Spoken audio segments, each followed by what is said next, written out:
Thank you, sir. Next flight to Palermo, 3 o'clock, gate 7. Thank you.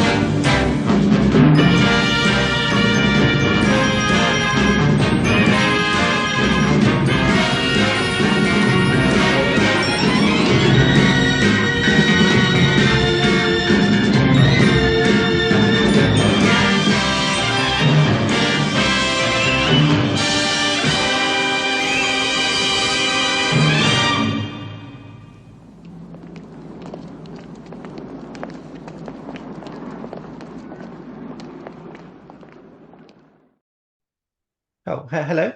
Hello. Hi, I can hear Hi. you. Oh my goodness, you got me. I have, yes. Right. Okay. So you had a nice week?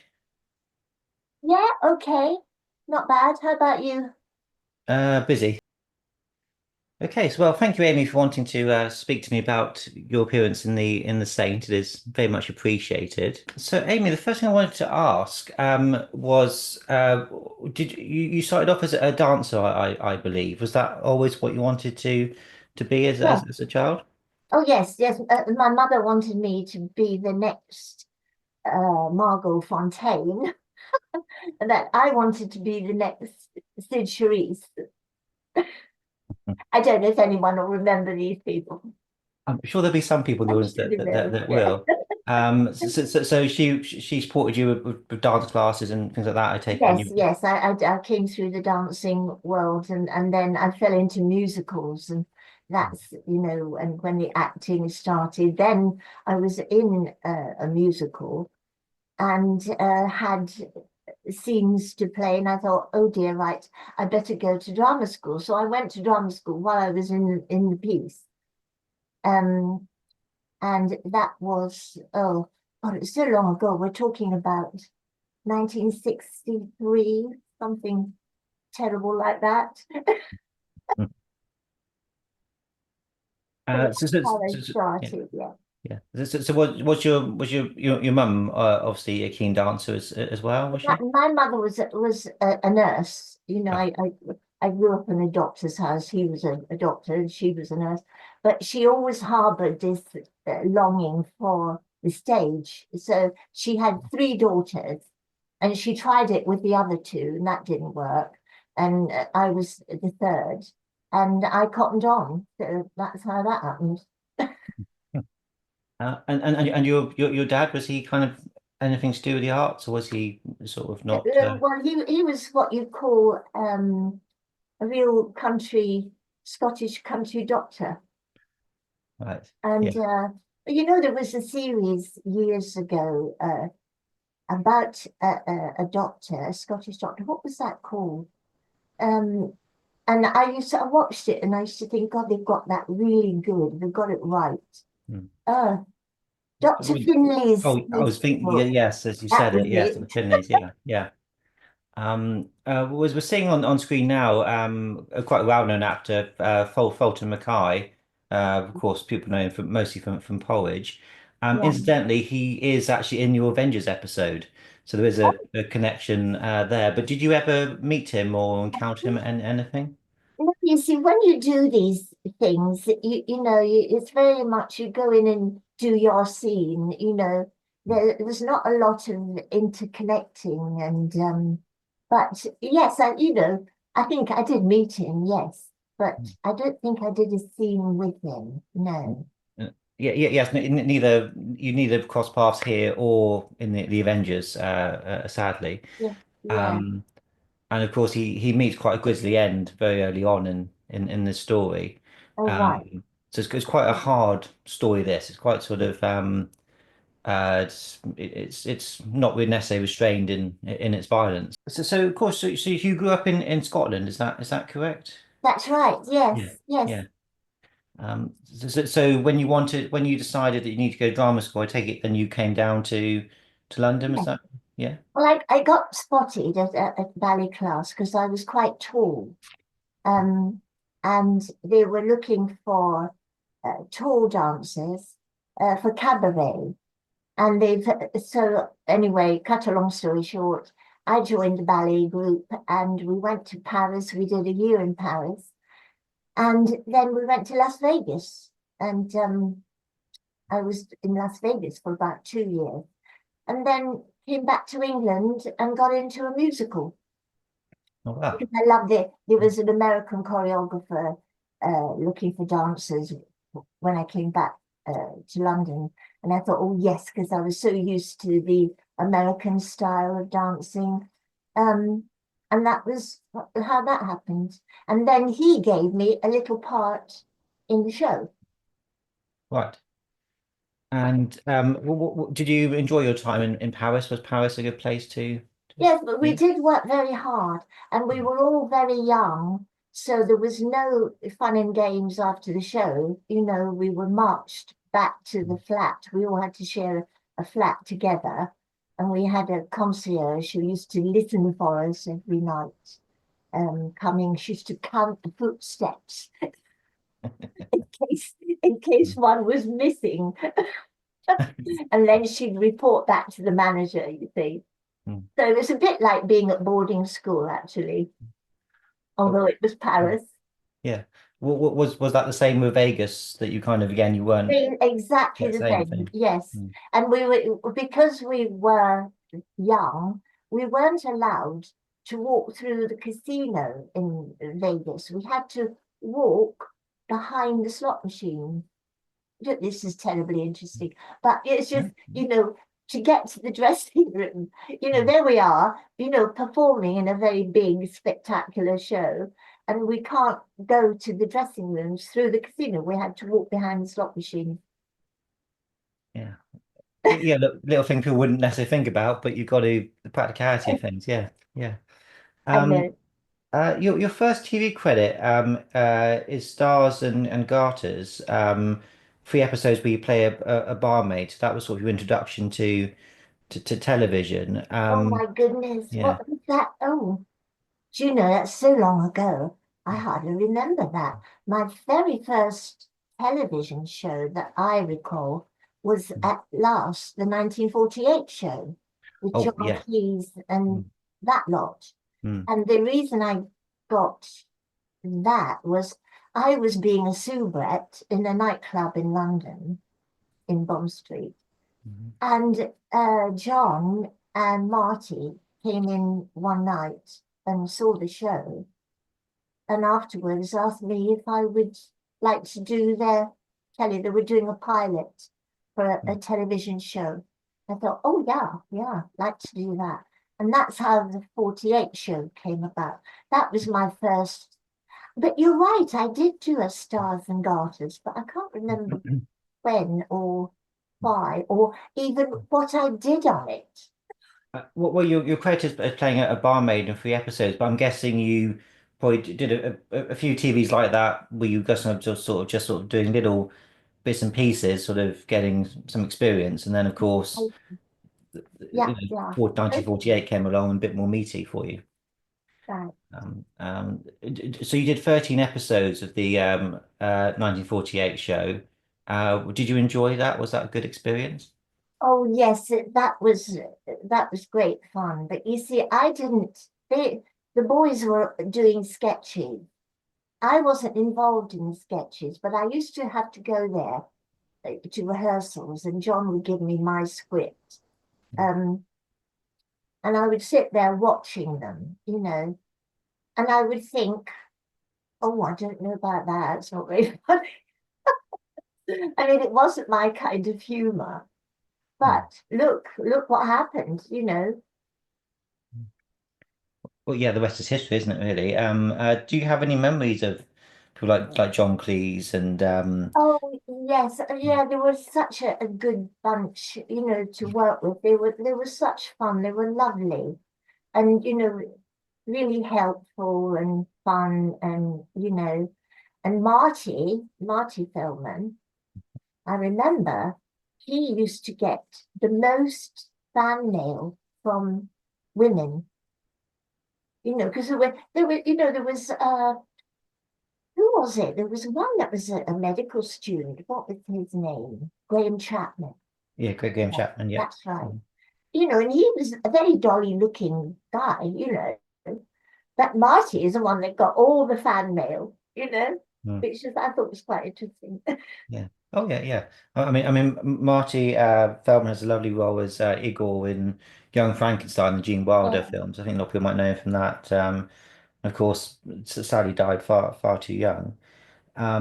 You also had people like Ronnie Corbett come in. Do you remember people like Ronnie Yes, Corbett? you see, I did a lot of people like that. I would do a number, and I would do a sketch in their show. And I did one the one that really sticks in my mind is Les Dawson. I Oh. did he did a show called Says Les, Mhm. and I had some great numbers to do in that show, and sketches with him and everything. So yeah, that was a nice period for me, that Kelly period. Hmm. Mm. Was that done with a live audience, or was that kind of just pre-recorded? Sort of. Yes, in Yeah. fact, there was one where my favorite now. It wasn't. It was.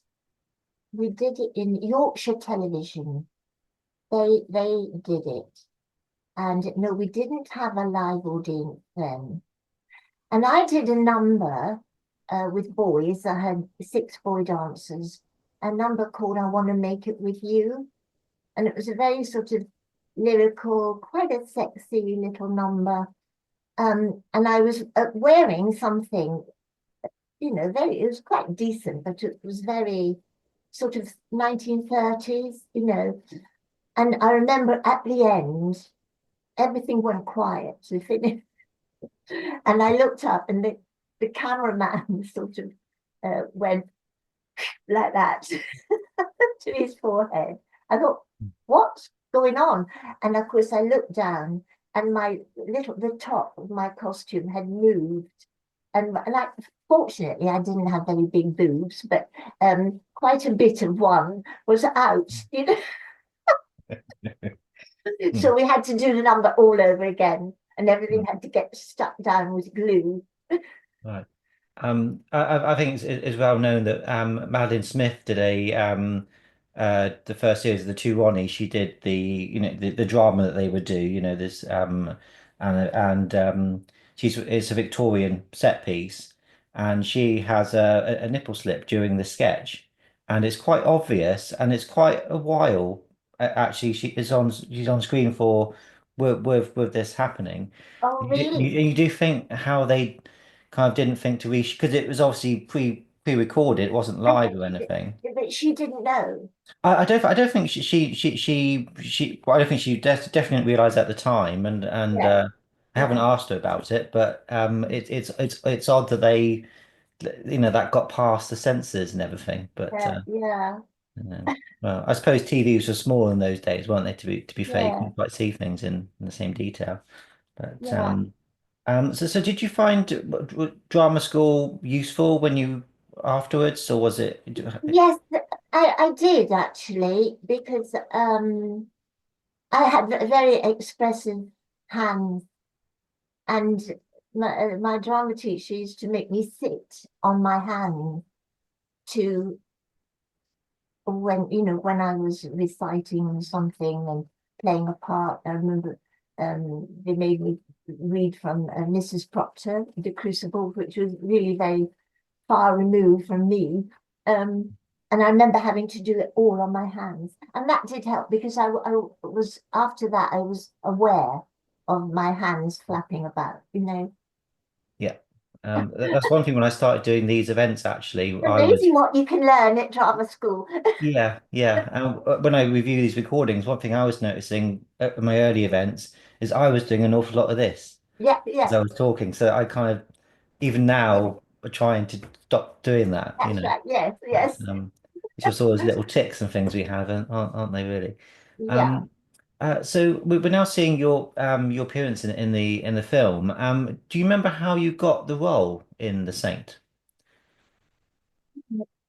No, I think it was the usual phone call from the agent. Yeah, yeah.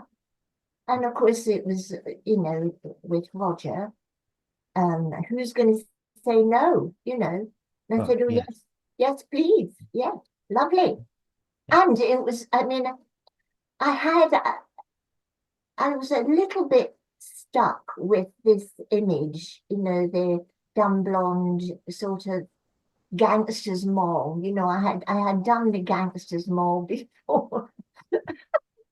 mm, So, I was a little bit typecast in that way. But no, it was a joy to do. And of course, oh, lovely uh, Roger, he's just so lovely to work with. He's so funny, I mean, he's too funny because he can turn it off just like that. I mean, I remember we had a scene behind a pillar, and he was telling me what to do. I had to take instructions from him, to get away from this dreadful man. And, he's giving me these hard instructions. Okay. And before we shot it, he just told me a very, very naughty, very funny story, you see. And of course, I'm laughing like a drain, and he can switch off like that. And he just switched off, and the eyebrows shot up, and that was it, into the scene. mm. So there was quite a lot of that. I had to be on my toes with him. Yeah. Oh, yeah. I think the producers kind of didn't necessarily allow extra time for Roger's practical jokes, but I think they knew the value of Yeah, him lifting the set because, of course, of course. Yeah, it's a long schedule and you have that levity that kind of keeps everybody. yeah. So although you And, might and lose, also, it was the little asides, that he would do. It wasn't necessarily uh, him being funny, or he thinks he's funny, or all that. It wasn't that. Just these little asides, like there was another scene I remember in the car with the wind machine going, okay? And we were supposed to be in this sports car rushing down some hill, and my hair was blown all over the place, right? Now, his hair was always immaculate. It was always not a hair out of place, okay? And of course, every 2 minutes it was cut, cut, and an army of makeup people would come over to us. And they would go to Roger, not me. I mean, my hair was every which way but loose. No, they'd go to Roger because his little quiff had fallen down a bit, you see. And I remember this, oh, it just made me laugh so much. He just turned to me, and he's got about 6 women round him doing his hair. And he just looked at me and he said, you see, darling, this is what it's like being a star. It was just little things like that. It mm, was so funny. yeah. Yeah, there is some quite because obviously the driving is with back projection and process work, and sometimes when you see people driving, Yes, I saw that on the yeah, film. I had a headscarf on. I don't know how mm, that got on there, but yeah. they did in the end. That's what they did to me. Yes. I've got a feeling it might have been for perhaps some of the shots they shot on location, so they wouldn't notice that you were being doubled. I think maybe it made it easier to. Yes, yes. We Mm. did. We didn't go to France. Was it France or Oh, something? so They it was took the double. Yeah, Malta. Malta it was that's shot in. right. And Yeah, they took the double. I know. yeah.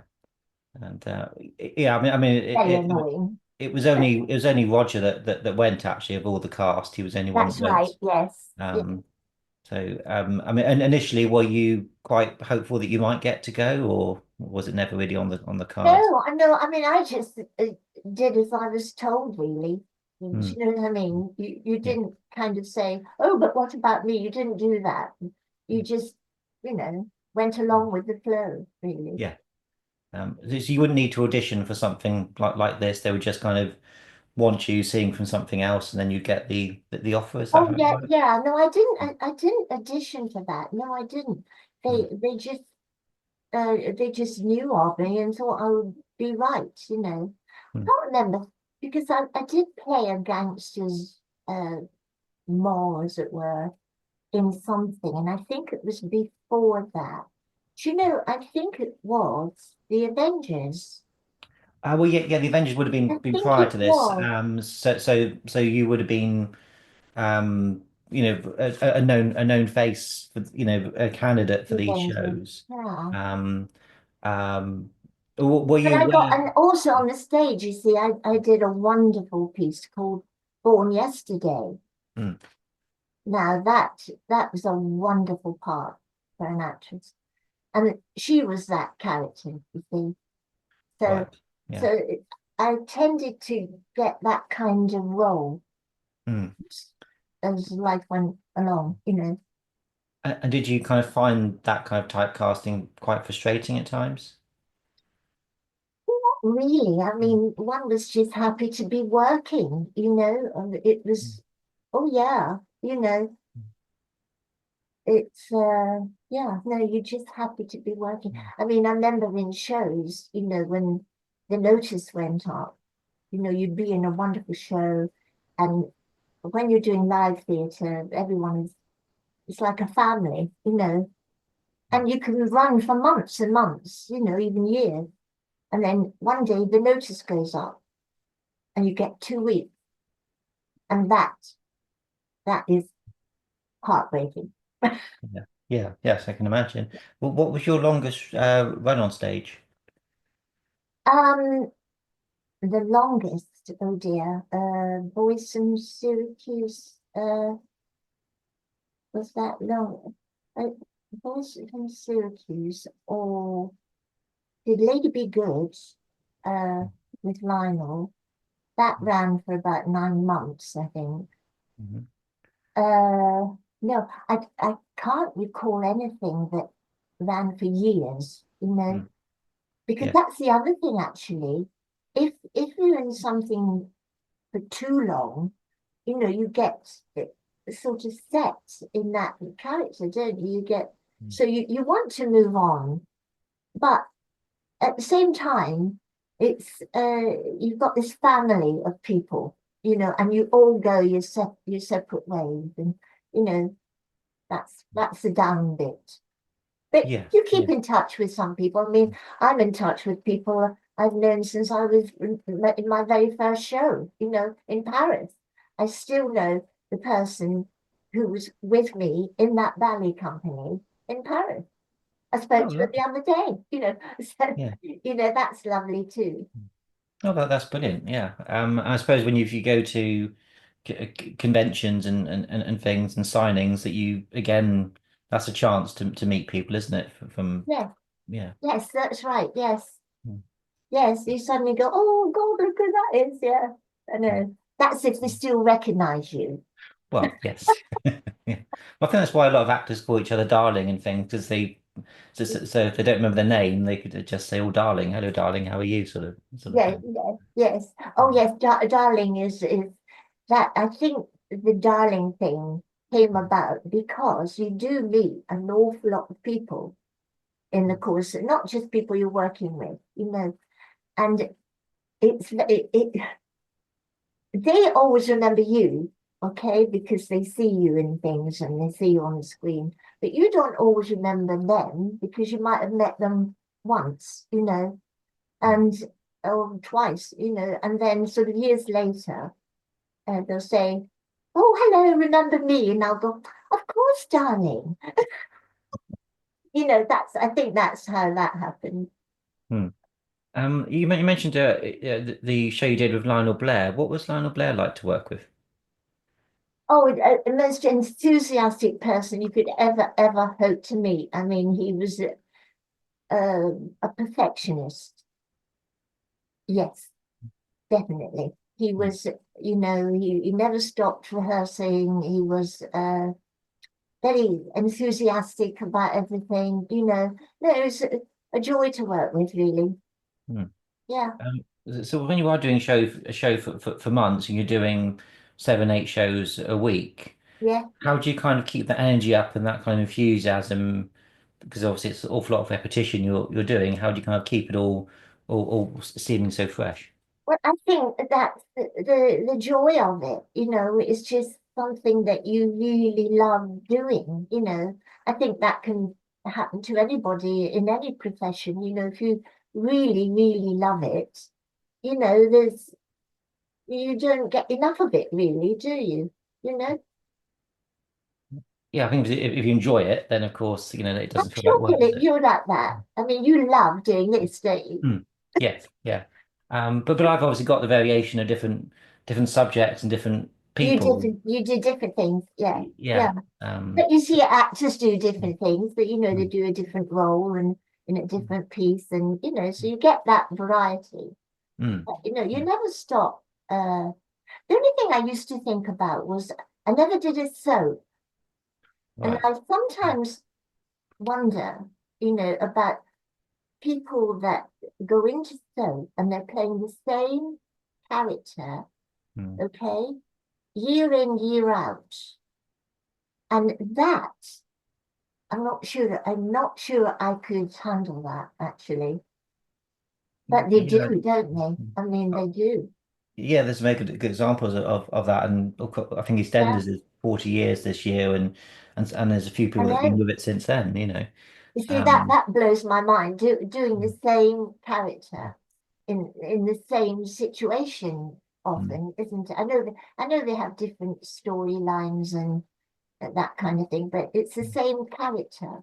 And I mm. sometimes wonder if you become that person. But yeah, I think there's awful. Yeah, I mean, there's definitely a certain. Yeah, over a Yeah, certain amount of years, yes, it must sort of bleed into the you're them yeah, and they're you. yeah, And I think it's something intrinsically in actors' DNA that they want to do different. They don't want a 9 to 5 job. They don't want to be in the same. They want to. So that's why people say when Doctor Who actors leave after 3 years. Of course they do because an actor's thing is to try something new. yes, So yes, yeah, just to be in something for 40 years is kind of against yes. new normal that actor's impulse really.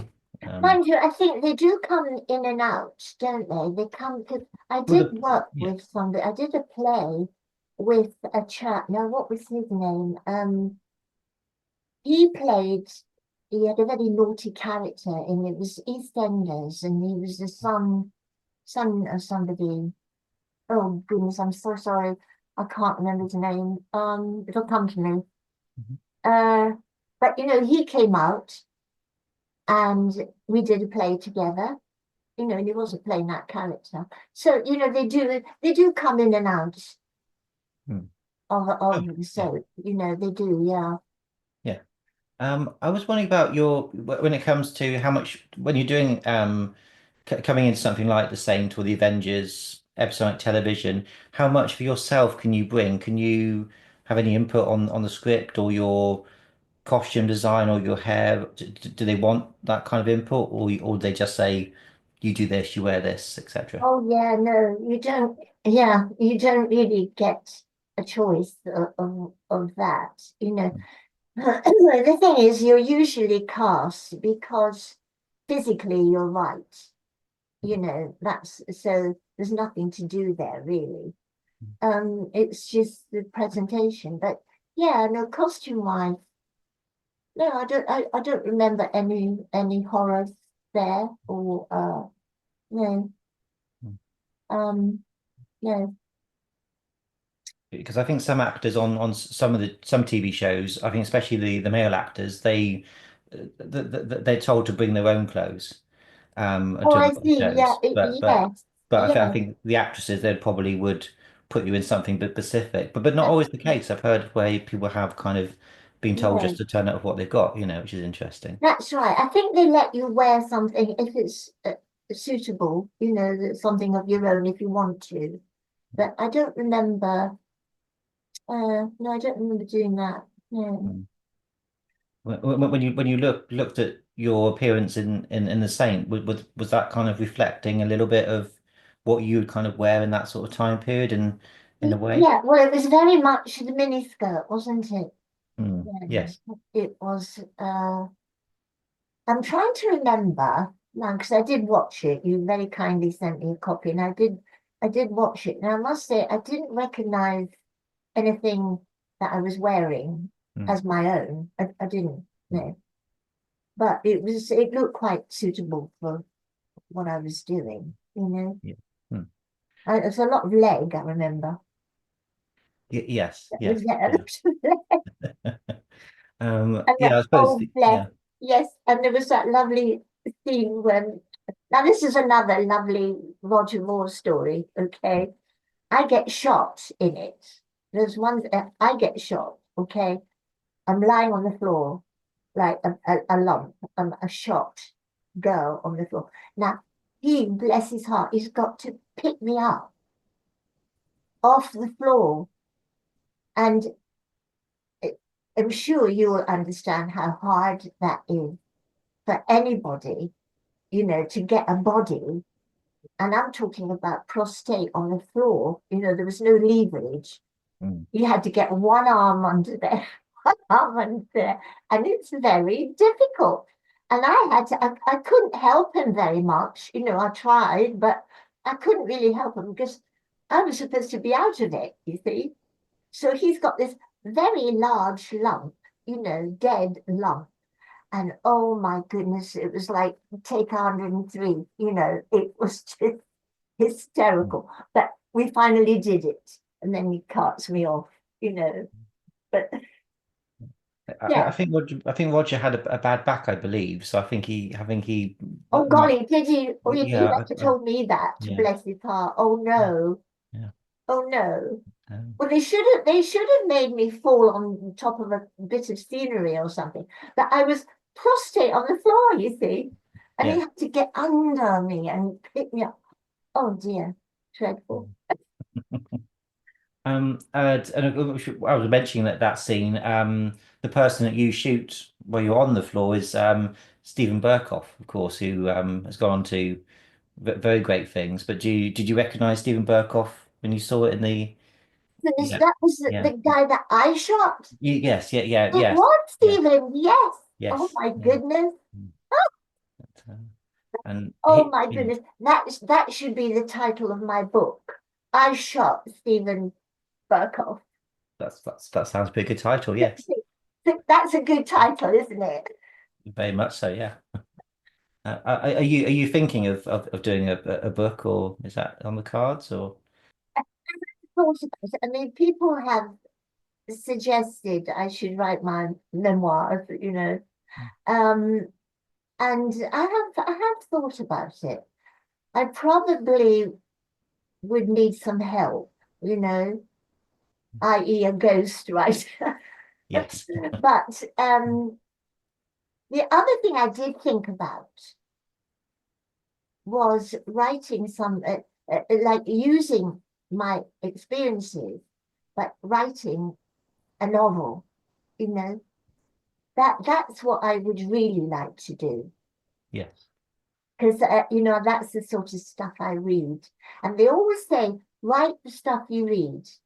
And Mm. I like thrillers, you see. So I should write a thriller using my own sort of experiences. Well, that sounds very Yeah. interesting. Yeah. Yeah. But when we talk about the writing, it might be worth mentioning the writing of this Saint episode in the respect that it is a lot of these episodes of the series are based upon short stories that Leslie Charteris did, and this is actually a full-length novel, which allows it to be a feature film, Right. even though it was ghostwritten by somebody called Harry Harrison. So it's kind of not entirely Leslie Charteris's work. Were you familiar with the Saint books at all? Did you ever read any of the books? No, not at all. No. No. I know Um, I've never heard of it at all. And until, mm. I was asked to do it. I know. So you hadn't even seen the series with Roger? To tell Mm, you the truth, you see, an awful lot of television happened when I didn't have a television set. mm, I didn't, there was a lot of this 60s thing. When I was in shows, I didn't watch television much. I don't think anybody did it in that area. Like, we didn't have videos. You couldn't record things. I remember I did get a television set, but I didn't watch it very much. mm. Well, I suppose you're working And all the time, I aren't mean, you? the first show Mm, I did yeah. for uh, the first television thing was at last the 48 show. Mm, And I remember going, we recorded it and it came out and everything. I didn't see it because I didn't have a telly, you see. And I went to the supermarket that day to buy some, things. And my goodness, you'd have thought it was the Queen had walked in. People were going mad, like, oh my God, it's her off the telly, mm. And I mean, I got such a shock. So, a lot of it was a mystery to me.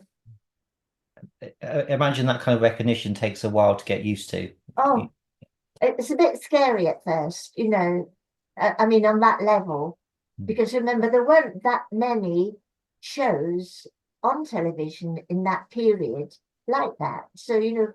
a lot of people watched them, didn't they? Oh yeah, Yes. yeah. And also, I used to say my name. John Mm. used to make me say, hello, I'm the lovely Amy. Do you know what I mean, darling? So everybody knew my name. Right. Yes. Yeah. Mm, So that didn't help. yeah. And because some actors I've spoken to when I send them episodes or things we're going to talk about, some of them just don't want to see their work at all. I think Oh, they yes, that's the other thing. You mm, don't want to watch yourself. No, because even if I could, and I never did, and there's some situations, if you're with people and they want to look at something, you have to go out the room. yeah. It's very strange that Mm, it's very difficult to watch yourself trying to be somebody else. You mm, know, it's very weird. And also you see all your mannerisms and you know what I mean? You don't want to so no, you can't do that. I mean, I could watch that Saints episode that you kindly sent me because it's so far removed now. It's like watching somebody else. mm. Do you see what I mean? It's very Yeah. weird. I Yeah. mean, I can watch it now objectively, and I Mm, can go, "Oh dear, she wasn't very good in that scene, was she?" Or actually, she wasn't bad. mm. But at the time, no, I would have gone, "Oh my God, look what I've done," and all of that would go on. Yeah. And I think I imagine what could make you quite self-conscious, so you try to sort of Yeah. almost become a parody of yourself because you're trying to, yeah. That's the joy of the stage. You see, you can't see yourself. No, no. So you feel Mm, much freer, you're much happier, to do your job and what you do because uh you're not looking at yourself. mm, yeah. It's Um, a tricky one, that, but yeah. mm. We're just watching you and Ian Hendry, and it's quite a sort of your relationship that your characters have is sort of an abusive relationship. Basically, he's sort of kind of holding you kind of prisoner, your mobster's Right, girl. yeah, Um, he turned me into this real gangster's mole. mm. But wasn't he dishy? I didn't remember that. He was so good looking, wasn't he? And Yeah, I I thought, think yes, he was a I thought, oh proper. my, I'm sure she didn't mind that. No, no, I mean he was. I mean Ian Hendry was obviously a big star, film and TV and everything. So was Ian good to work with? Do you recall? Yeah, no, it was lovely. I do remember actually, I hope I've got this right, but there something had happened in his private life that was quite sad. There was a sadness there. I remember that very much. But he plodded on. I think it was somebody in his family that I think had died, and and he soldiered on. Yeah, remember that. I think he Such a did good have a. actor, though. My goodness.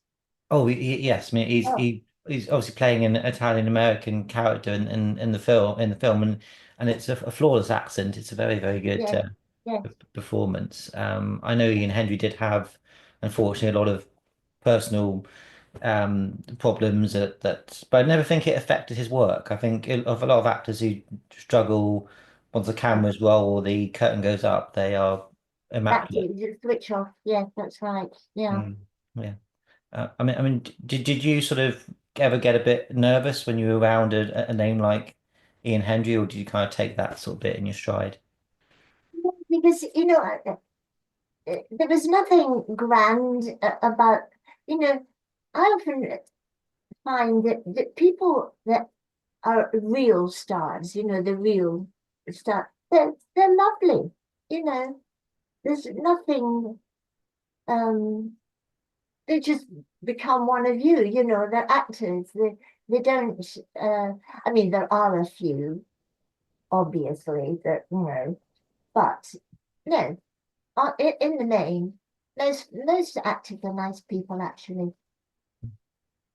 With such a sort of relationship dependent industry, so if you're not nice, unless you're not going to last, are you? Because you need that. No, You've got to be a team player, really. well, I suppose, yeah, I suppose, Yeah. yeah, yeah, yeah. Yeah. Unless somebody's risen very quickly and becomes almost unfireable, then you could sort of have a few problems. But Mm. for the most part, I think But you don't everybody. bring, you see, you don't bring your problems to work, I'm No. sure that anybody's like that in any workforce, you can't do your work if you're worried or unhappy or, miserable. You've got to switch that off and Mm. focus, But I think that's not just acting. I think in most people's world, don't you think? Oh, yeah, yeah. You got to sort of put things Yeah, to one side, and the work helps you deal with that because that's it right. takes your You mind off have you. to So, switch it off. Yeah, that's mm, right. yeah. And then, So the Saint for a normal Saint episode was basically about a 10-day shooting schedule. With this, of course, it's about 20 because it's double the length, with a week on location. Would you have a lot of sort of time in between setups? How would you sort of pass the time on a set waiting for the call? yeah, I can't remember about that. I don't, I'm not really sure because obviously I wasn't there if I wasn't in the scene, but, I did what I was doing when I wasn't there. Yeah, because you wouldn't be called every day, so you would sort of not Yes, perhaps be. yes, Yeah, yeah. yeah, yeah, Um, yeah. Oh, yeah, I think I was there most of the time. Yeah. mm, yeah. I know a And lot of most of actors the do people I crosswork. didn't know, I didn't meet. I Mm. mean, the lovely lady that played the Italian girl, Oh, Rosemary Dexter. Yeah. yes, you see, I didn't meet her. Mm. So, Yeah, I think you have a little bit together towards the end of the story, but not perhaps enough to get to know her. no, That's that's the right. thing. No, Um, uh, no, because you wouldn't have really had a rehearsal for a film TV series. I'm guessing it would be just you'd read the script, and then you'd come in and shoot it, or would there be a rehearsal period? you do get a bit of rehearsal, especially if there's doubles involved or stunt people involved. That there's a oh golly, I remember the now what was it? Not the Avengers. Was it the Avengers? I did a thing called The Return of the Cybernauts. Oh, that's the Avengers, yes, yes. So That's you the do have event, yeah, yeah. and I had to get hit by this huge man, right, with a steel face and everything going Yes, for him. yeah. Now, you see, that needed a rehearsal, didn't it? Well, yeah, But yes. the day that we came to shoot, the stunt girl who was supposed to do my stunt didn't turn up because she'd broken her leg or she wasn't well. Something happened. And the director was in a terrible was, because, time is money and everything, and what we're going to do, got to get this in and everything. And me, okay, I said, I piped up because I do want to be helpful, I don't, if I can do, if I can help somebody, I will. So I said to the director, I said, don't worry, darling, I know I can do that myself because I used to be a dancer. And after all, it's all timing, isn't it? And this big thing called the cybernaut, he had to hit me, you see? And I said to the director, I said, it's all like 1, 2, 3, 4, 5, 6, 1, 2, 3, 4, 5, 6, 1, 2, 3, 4. It's easy, I can do that, you see. Well, oh my goodness, that was a lesson taught. These stunt people know their stuff, they really do, okay? And it was like take 102. And I had to keep hitting this wall. I had to get knocked and hit the wall. And at one point, I was wearing a bracelet and it was going into my wrist. It was every time I hit the wall, I was drawing blood. And all that happened was the director didn't, he just stood around like, waiting for the next take. And this little nurse used to come rushing up, mopping up my blood to go back and do it again. So I thought, that's it. I will never offer my services again. I think that's the thing because there's so many takes you have to do. You can easily get injured on all or any of them. No.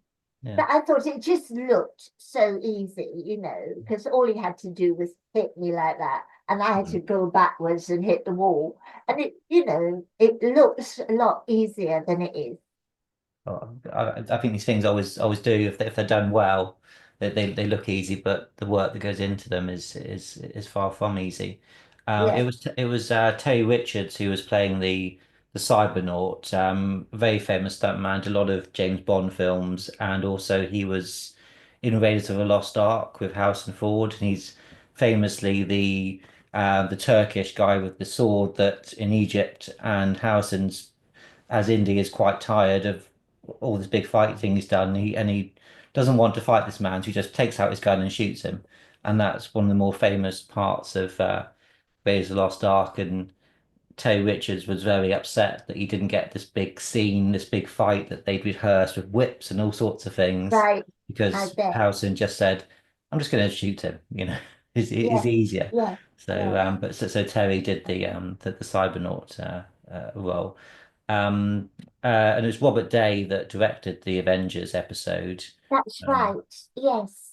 yeah. But was he okay? I mean, usually people remember if directors aren't, but Oh, he was fine. Yeah, no, he was fine. He just wasn't very sort of you know, oh, thank you, darling, or that was so nice of you to do. yeah, I didn't get any of that. no, no. So while Roger is off to glamorous Malta shooting this story, you do get to do a bit of location, but it's at Luton Airport. Where's Um, that? you get to go to Luton Airport for Vendetta for the Saint. Oh, I see. It's a scene we're watching now, which is roughly the end of the first episode for the episodic television version.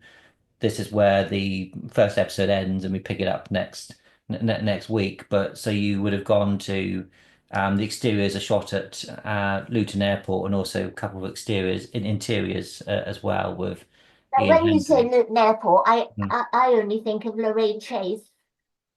Yeah, yeah. Do you Um, remember that lovely advert she did?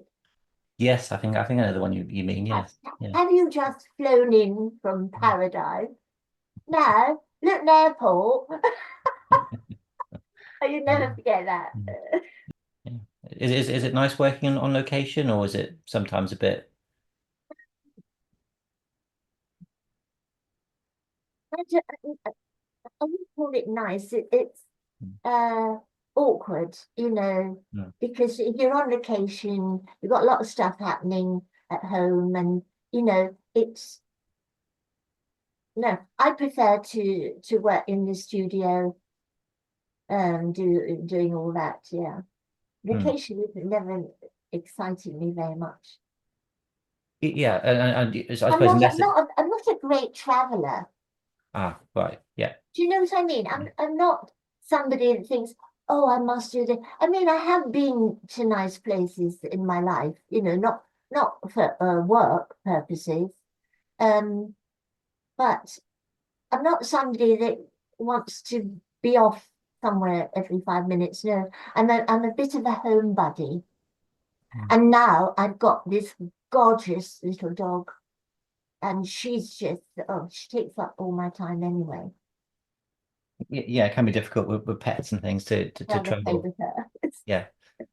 And then go to the Riviera. No, I'd rather stay at home and play with her. Well, yeah, I think I would. Yeah, I do a bit of traveling, but I always need a day to recover, even if it's just like a 2 hour flight. Just it sort of knocks my Yeah. body I know slightly out all of sync. that stuff at the airport, Yeah, that's yeah, the big off-putting thing, I think. mm, I can't bear all that at the airport. yeah, yeah. And All then the you pack the wrong things for this and the wrong things for that. And, no, no, I don't. I'm not a fan of that. No. did you enjoy working at Elstree on the back lot and on was it a nice studio to work in Elstree? In Elstree, Yeah, oh yes, yes, it was. Yeah, it was lovely. It's like a home from home, really. yes. And everybody that worked there, they were all very nice, nice people. Mm. Yeah, that was lovely. Because you had, of course, the Avengers and the Saint shooting simultaneously. So there's lots of stories where Roger would come and visit the Avengers set and obviously mess up the Yeah, shooting schedule and things, jumping out at yeah. people and stuff. As you mentioned the Avengers, do you remember working with Patrick McNee on that one? Patrick. Mm. Yeah, it was Patrick and Dana Ree. Genevieve, yes, yeah. That's right. It was those two that they were. Yeah, that's right. And that, um, yeah, I didn't have a lot to do on that one, I remember. But it was a cybernaut thing. Mm, yeah. I think I played the secretary. I was the secretary. Yeah, Rosie, the secretary in that one. Yeah, That's it. yeah. That's it. And you have a very nice scene with Patrick McNee. You see, I didn't do. They weren't all dumb blondes. You see, Mm. I played a secretary. Did you ever did you ever try and take Oh, any and I role? did know my Yeah, favorite, yeah, best of yeah, all part. I yeah. did Miss Jean Brodie, didn't I? Oh yes, yeah, On stage, yeah. mm, yeah, And that is, oh, the best part that you could ever hope for. It's got mm, everything in it. And yeah. of course, I had no problem with the accent. Oh yes, yeah, yeah. Because actually, the school I went to was very like that. Right. I know I've talked to some Very. actresses. Oh, so go on. Sorry.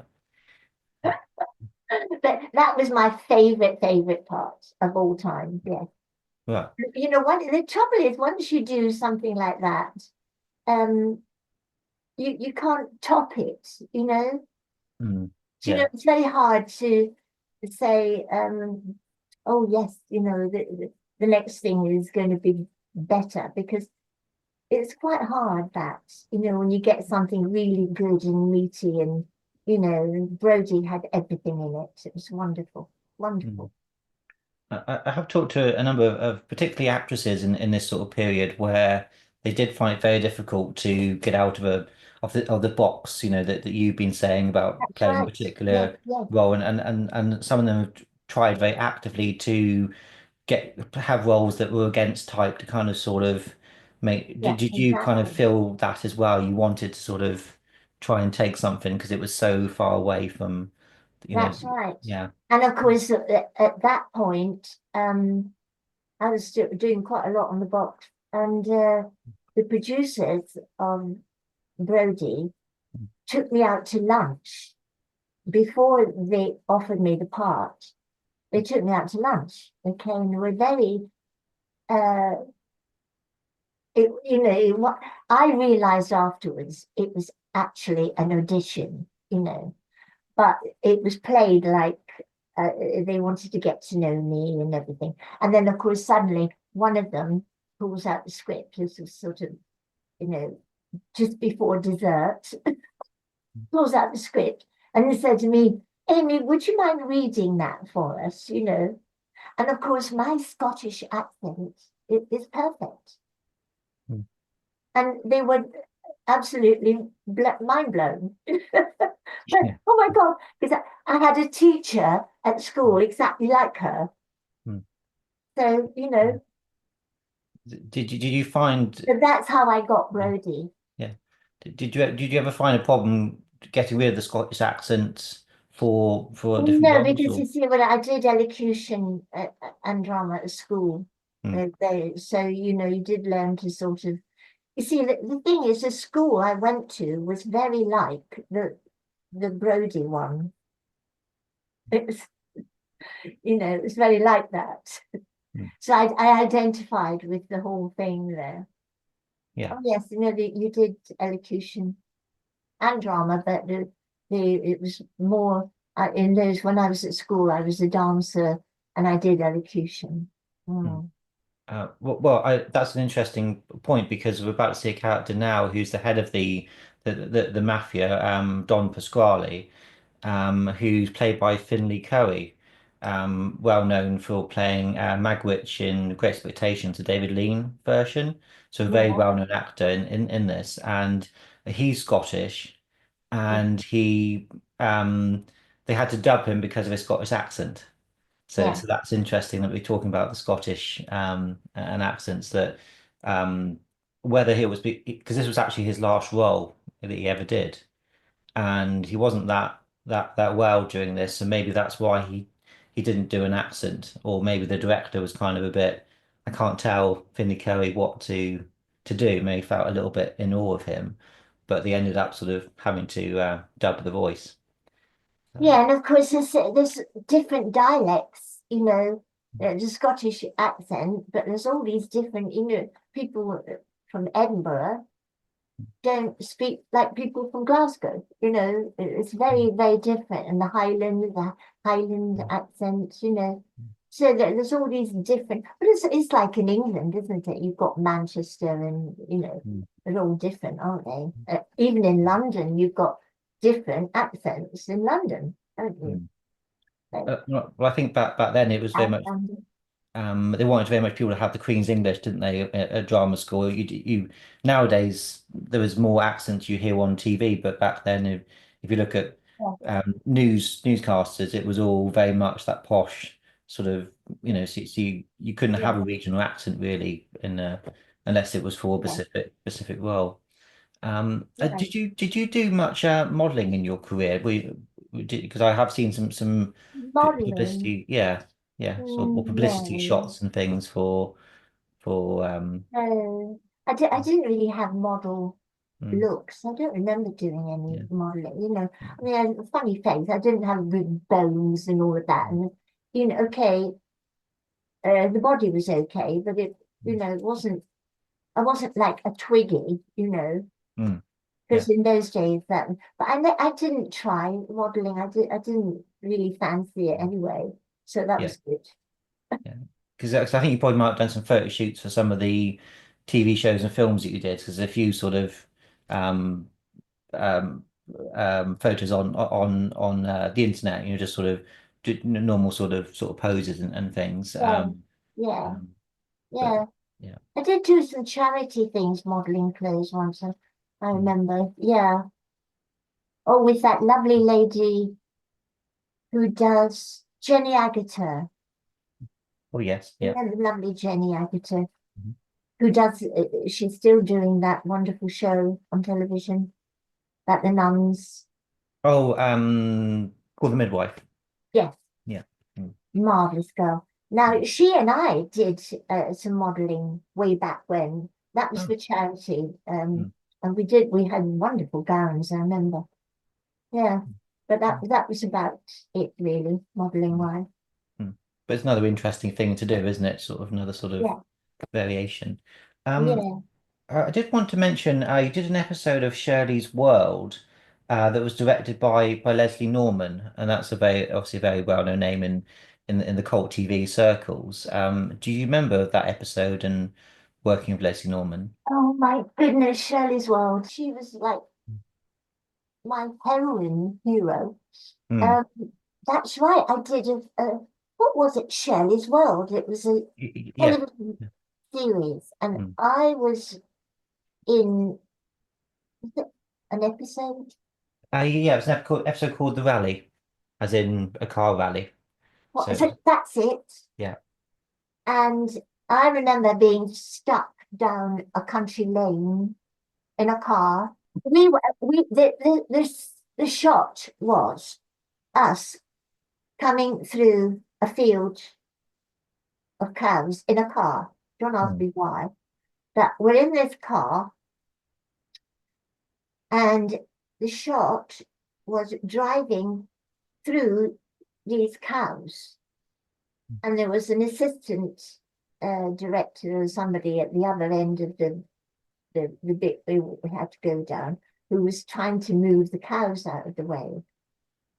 Now, this took forever to get, can you imagine? And we're sitting in this very smelly car. It was, one of those, what they called, they're not proper cars. They're, Like a kit car sort of thing. Yeah. Yeah. what, you got it. Like a kit car.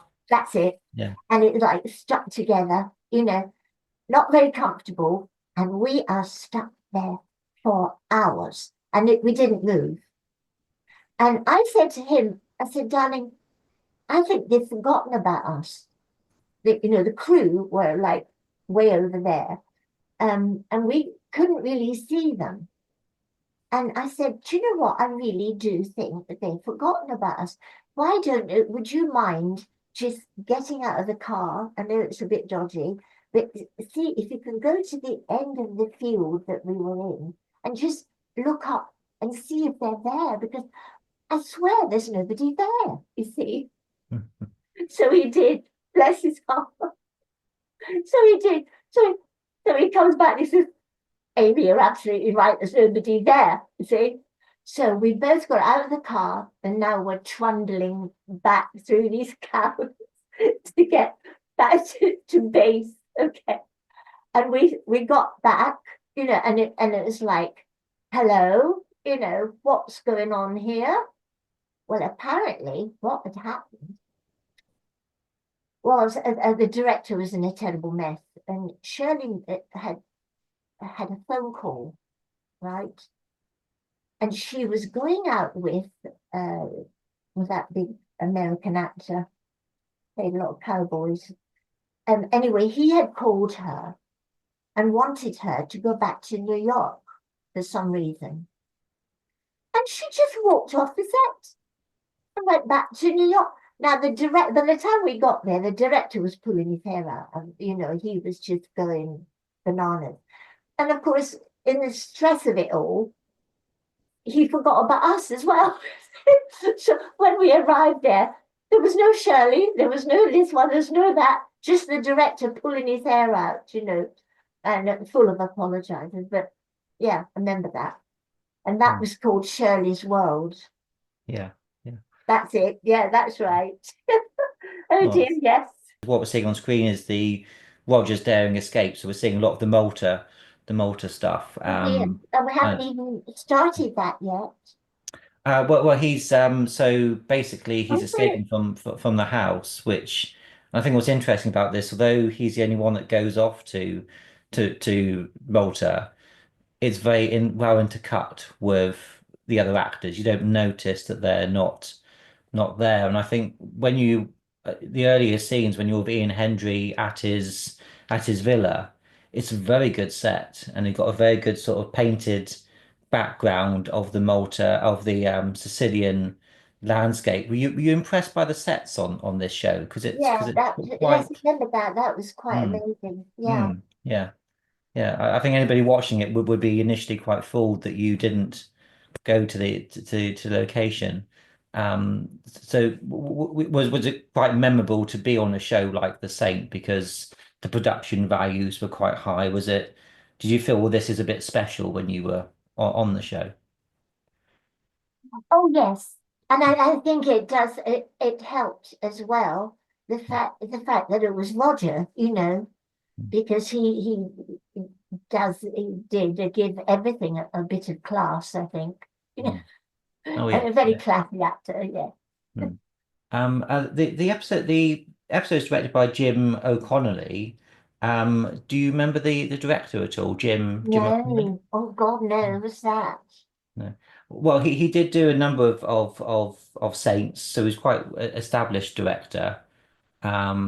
It's always good, I think, when people don't remember the director, Yeah, because if usually that far back, they usually remember if they were bad or they were difficult, or so the good ones people tend to not remember. So that's I'll take right. it from Yeah, that he was okay, which is that's good. right. Because you never really see them, so they're always behind the camera, and Mm. you don't really intermingle with the director. No, no.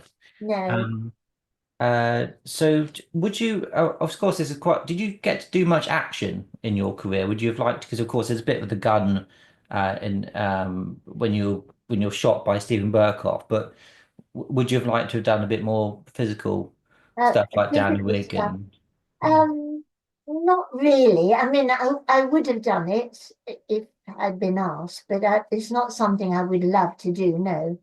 Hmm. No. You mean take over from Emma Peel? Well, I don't know if you would have liked something like that to come along into your No, life, or that would have no, no, been not really. No, wouldn't not have me. wouldn't have appealed to you. No, No. no, that's fair enough. One actor that does appear in this I wanted to mention was Peter Madden. He plays the old man in the villa towards the end of the episode, and you almost think he gives you and Roger away because you're hiding behind some flowers. There's Oh, a that's false right. It's in wall. a cupboard. Yeah, with Yes, yeah, flowers yeah. all over it. That's right. Yeah. Yeah. And he Yeah. goes flowers, and you think, oh, is he going to give the game away? Yeah. But he's a very well-known actor, so I don't know if you, by taking, you don't really kind of you'll probably focus on your performance. You're not really sort of Yeah. Yeah. yeah, No, I'm sorry. I don't yeah. remember him Mm. particularly. No. Oh, that's No. okay. Do you know, I can't remember what happened to my character in the end. Did she die? No, she. So you get shot by Stephen Burkoff, and then you Yeah. shoot him, and then Roger picks you up after I a don't know. number of takes, Yes. and With you great go, difficulty. yeah, and you go to this villa where you meet Rosemary Dexter and Yeah. other people, hiding from the villain, and then you kind of get d discarded. Unfortunately, you just sort of you're okay, but you're left in the villa, and then Roger goes and deals with Yeah. all the villains, and then cut to credits. So Right. you don't really kind of get a proper sort of closure to your character in many ways, No. which No. which Because when I watched it, I thought, oh, what happened to her? yeah. Yeah. I think she's okay, but you don't. I mean, Well, I she put obviously yeah, she got the money yeah. to escape, so I just assumed she escaped Mm. I back to mean, from yeah, whence she came. yeah. Yeah. I mean, would you think about that when you have a character like this? Would you kind of make a backstory, and would you think, well, this is what would happen to them? Do you kind of create build a character in that way when you? It'd be interesting. You could do Yeah, that. Yes, you yeah, could, couldn't you? yeah, Yeah. yeah. What happened next? I mean, Yeah. how do you approach a role? Do you kind of sort of like to sort of build up, well, this is who I'm playing and this is her background, or I think the most important thing about acting is learning your lines. You Hmm, can't do anything if you don't know what you're saying. You've got to. That is the most important. The character comes with it. You hmm, know. yeah, yeah.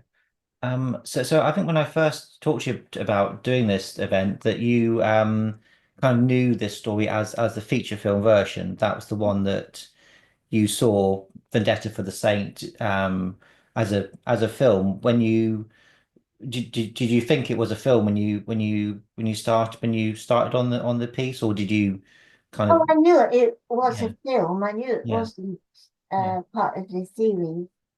yeah No, no, I did know it was a film. yeah Yeah, um, yeah, because it's interesting how these things were pitched to actors and everything because it's complicated in the respect some territories had it as a film, some people put it on TV, so it yeah, depended upon where you were really.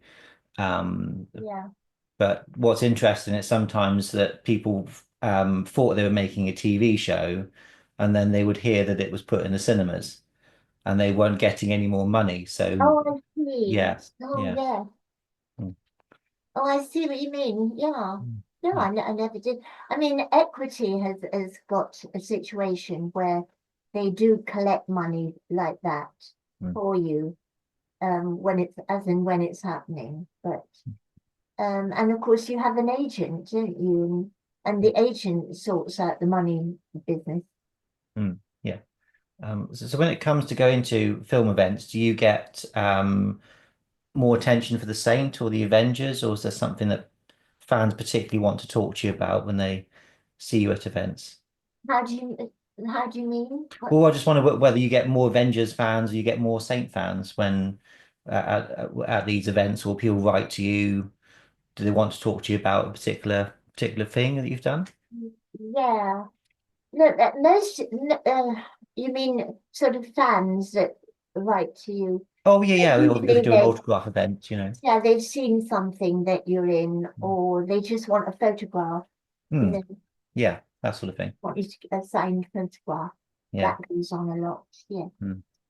And do you like that interaction with the fans? Do you enjoy hearing people's stories, relationships with these shows? Is it always interesting to meet the fans? I don't really get, I've never felt the need to get involved, like constantly writing back and forth about this. No, I never did that. Mm. No. And so having sort of seen the Maybe that's why I haven't got any fans. well, no, I'm sure you have lots of fans. I know when I mentioned we were doing this today that people were very excited about it. So I think so you've got trust me, you've got a lot of fans out there. Did Yes, you? but Danny, do Hmm. you must remember I'm very old now, I mean, a lot of my fans are probably not with us anymore, you know? And sadly, a lot of people I work with are not with us anymore. I Uh, mean, yeah. that's scary as you get older, Practically every day you open the newspaper and somebody's gone. I can imagine, yeah, yeah, it must be yeah, quite scary, and I think that what we're watching now is that you're, I think apart from one other actor, I think there's nobody else involved with the show that's still with us of this story. Everyone else has died sadly. There's an actor called Salman Peerzada who guested in two episodes of The Saint that I've spoken to. He's still around. He's a very lovely guy. Yeah. But I think beyond yourself, I don't think there's anybody left cast or crew of this one. So There yeah, you go. It's yeah. you see, Mm. I just my Scottish blood, dear. You probably have to put up with me for another 10 years.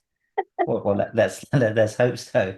I mean, do you feel that when you've been in shows like this, there is a certain immortality that actors have. Is it sort of do you kind of feel like you got a legacy of, oh, well, this work is always going to be there, and if so, is that a comforting thing as one gets older? Not really. You see, I do feel now at my age, I mean, what am I going to do? There aren't that many good old lady roles, Hmm. and I don't think I probably fit into that sort of category.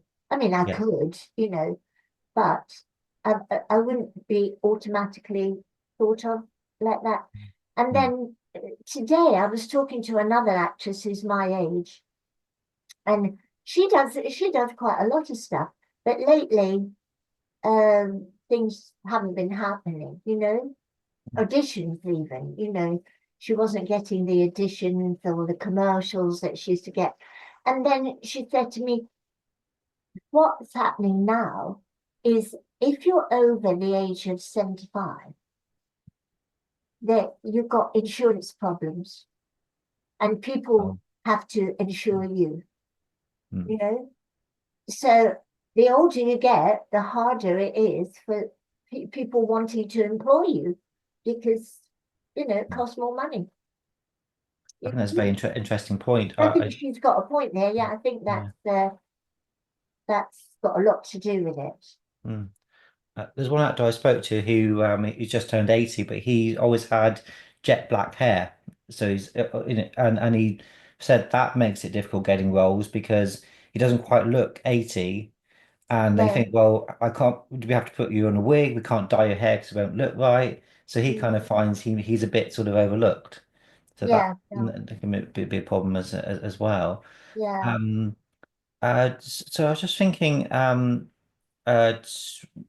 looking back at the story, do you think it holds up? Did you enjoy watching it again? Was it interesting to see the film? Do you think it's a good bit of television still? Um, well, as I say, I didn't see it initially. I Hmm. didn't watch it. Yeah, Now I think I look at something like that, and I do think it it's a bit dated. yeah, I would say that, yes. yeah. Um, I mean, it was enjoyable, and there were some lovely performances, and Ian's such a good actor, and that there was some nice bits in it, but I do think a little bit dated, yeah. Hmm. Yeah, I think it's got good locations. It's good Mm. actors, but as you say, there's always going to be some attitudes and things that at the That time sort of wouldn't. genre, I think more than the acting, I think it's the actual genre that is dated. Hmm. Yeah. That spy thing and that whole not well not a spy thing. Look at Bond. The Bond films are still going like crazy, aren't they? Well, But yeah. it's that I think that's different. Hmm. I don't know. I don't know. I just find it a little bit dated, Hmm. but And enjoyable. There was some good bits in it. hmm. And you did do a Bond spoof, didn't you? You did number one of the Secret Service in the 70s. That was a Bond spoof. Do you remember doing that one? I remember doing that with, oh my goodness, what was his name? Was Oh, cast what? One of the actors was Jeffrey Keane, who was known for the Bond pictures. He did a number Jeffrey, of Bond. yeah. But the lead guy in it, The oh, lead guy I'm, I'm was terrible. it was Nicky Henson. That's it, Nick Yeah, Levinson. yeah. Yeah. Now, that was a spoof on the Bond films, you see. Mm, yes. Um, And I do, and then again, like I told you, I hated watching myself in these things, so I never actually saw it. mm, But the people were very nice about it. I think it was okay. mm. I don't know. Yeah, Did I you think. see it? Well, yeah, I've seen a long time ago. I think they did a few of them, and so they were Yeah, quite successful at the time. And I think they were, they were what they were. They were sort of, you know, spoofs that weren't yeah, perhaps to be taken sort of too seriously, but I think still quite popular, really at the time.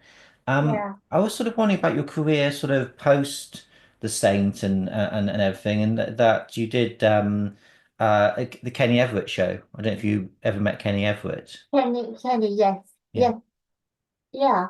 And I did quite a lot of guesting on people's shows.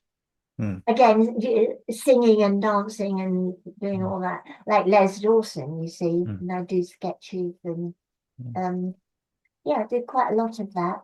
Yeah. Yeah.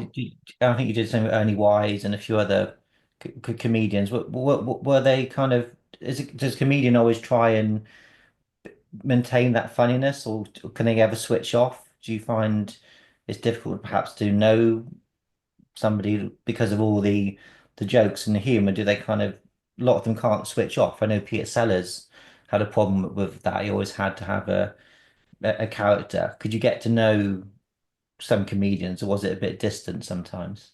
What you mean, get to know people like Les Well, Dawson? yeah, that's that Yeah. sort of thing. Yes, were they kind of? Yeah, you get to know them in rehearsals, and yeah.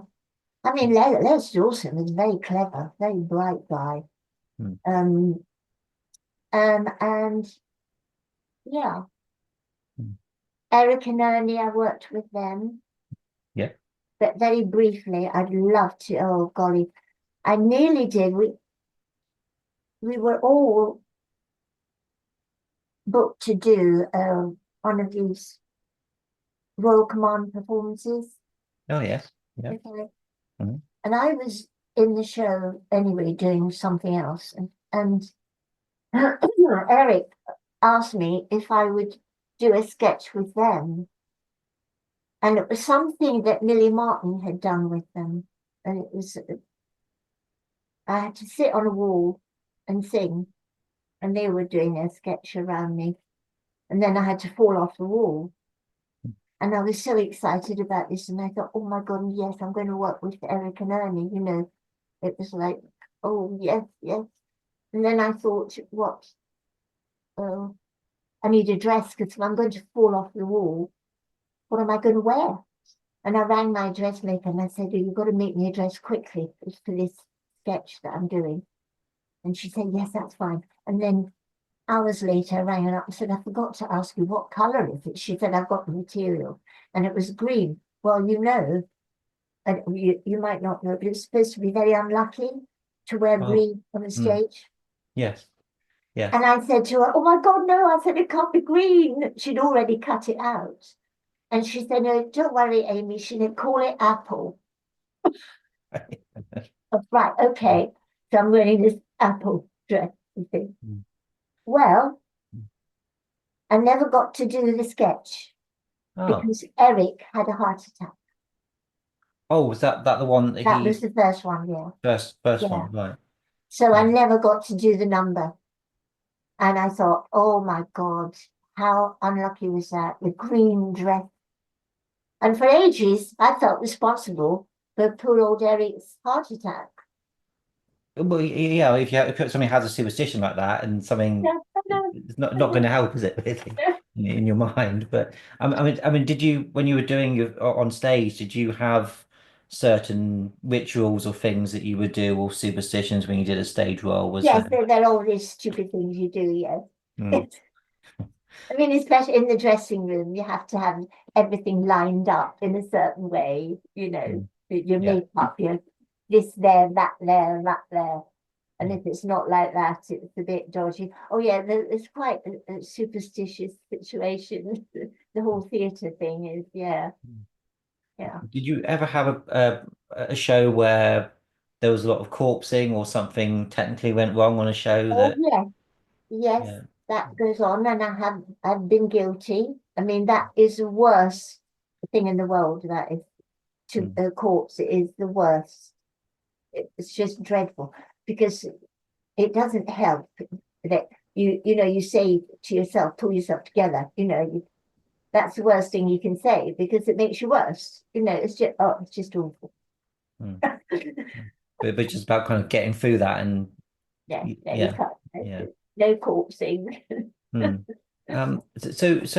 Your career, was it predominantly sort of theatre roles that you were doing? Because obviously there are some gaps in terms of I TV think work I and did things. theatre more than anything, really. Yeah, I was quite lucky because I did everything. I did films, television, theatre, musicals, straight theatre. I did, I think I have covered the whole spectrum, really, of the Mm. business, which I'm very Yeah. lucky. The stage Yeah, was where you felt the most at home, sort of thing. yeah, yeah. Yeah. I must. I just my penultimate question that I mean, if you don't want to talk about this, obviously don't. But you were sort of involved, not involved, but your name was involved in a scandal at the time in the what I think was it the 70s that with a politician, somebody that you knew. The rumor was that you had an affair with them, or whatever I it was. remember John Stonehouse. That yeah, I'm referring to He that. was Yeah, yeah. John was asked about who was his favorite actress. Hmm. Okay, and he said me. Yes. I had met John, you know, Hmm. and I thought, oh, that's nice. And then much later, somebody asked me who my favorite politician was. I remember thinking, I didn't say John Stonehouse. I said somebody else. It was the Liberal guy at the time. And I felt so bad afterwards. I thought, oh, you know, I should have said John, you know. Right. But Yeah. Yeah. no, I don't. The scandal was. You're right. There was a bit of a scandal around John, and I wish I could remember what it was. Because we never had an affair or anything, but we No. lumped together for some reason. Um, oh, I wish I could remember that. But you're absolutely right. It got a lot of publicity, but I'm sure it was just because he said nice things about me. Yeah. Um, Yeah. Yeah. oh, One of I the know. It's yeah. coming back. Hmm. It's all coming back. Um, remember when he disappeared? Yes. He faked his own death, Okay, didn't he? Very famously. he disappeared, Hmm. and he had a wife, and he had a mistress. Hmm. Okay, Yeah. now the mistress knew what had happened to him. The wife didn't. But oh golly, this is a very convoluted story. They, I think it was the mistress. I don't think it was the wife. Was writing letters to him when he was in Australia, I think, Yes. and she was writing letters. Now she was angry with him, and she was accusing him of having affairs with this one and that one and the next one, and she said me in the middle of all this, Hmm. and she spelt my name correctly, which the AIMI. So what happened was they found these letters, or you know, dissolved. Something happened, and they got these letters, and suddenly the press were on to me. Okay, Hmm. and at the time I was getting quite a big cabaret act together because I had a contract with the big hotels in Dubai and Muscat, and I was getting this cabaret act together with six boy dancers and me and a lot of music. Um, and my agent said that somebody from I think it was the Daily Record, one of those papers, wants to come and interview you. Can he come to your flat? And then wants to take some photographs and interview you about your cabaret act. Okay. Now, I think I was one of the first ever to get my phone bugged because, okay, I said yes, fine, you know, and I had to pose in my costumes and they took pictures and everything. And then the guy who was going to interview me about my act um, suddenly said, well, actually, Amy, that's not why I'm here. And he went into his bag and he pulled out a bunch of letters Hmm. to John Stonehouse from I think it was a mistress. Anyway, in these letters, she is accusing him of having an affair with me. Right. Okay? Hmm. Now, that's how I got pulled into it. Yeah. I didn't know John, but only as a Hmm. friend. He was a friend of my boyfriend, okay? Hmm. But there, I'm suddenly, and I'm going, Hmm.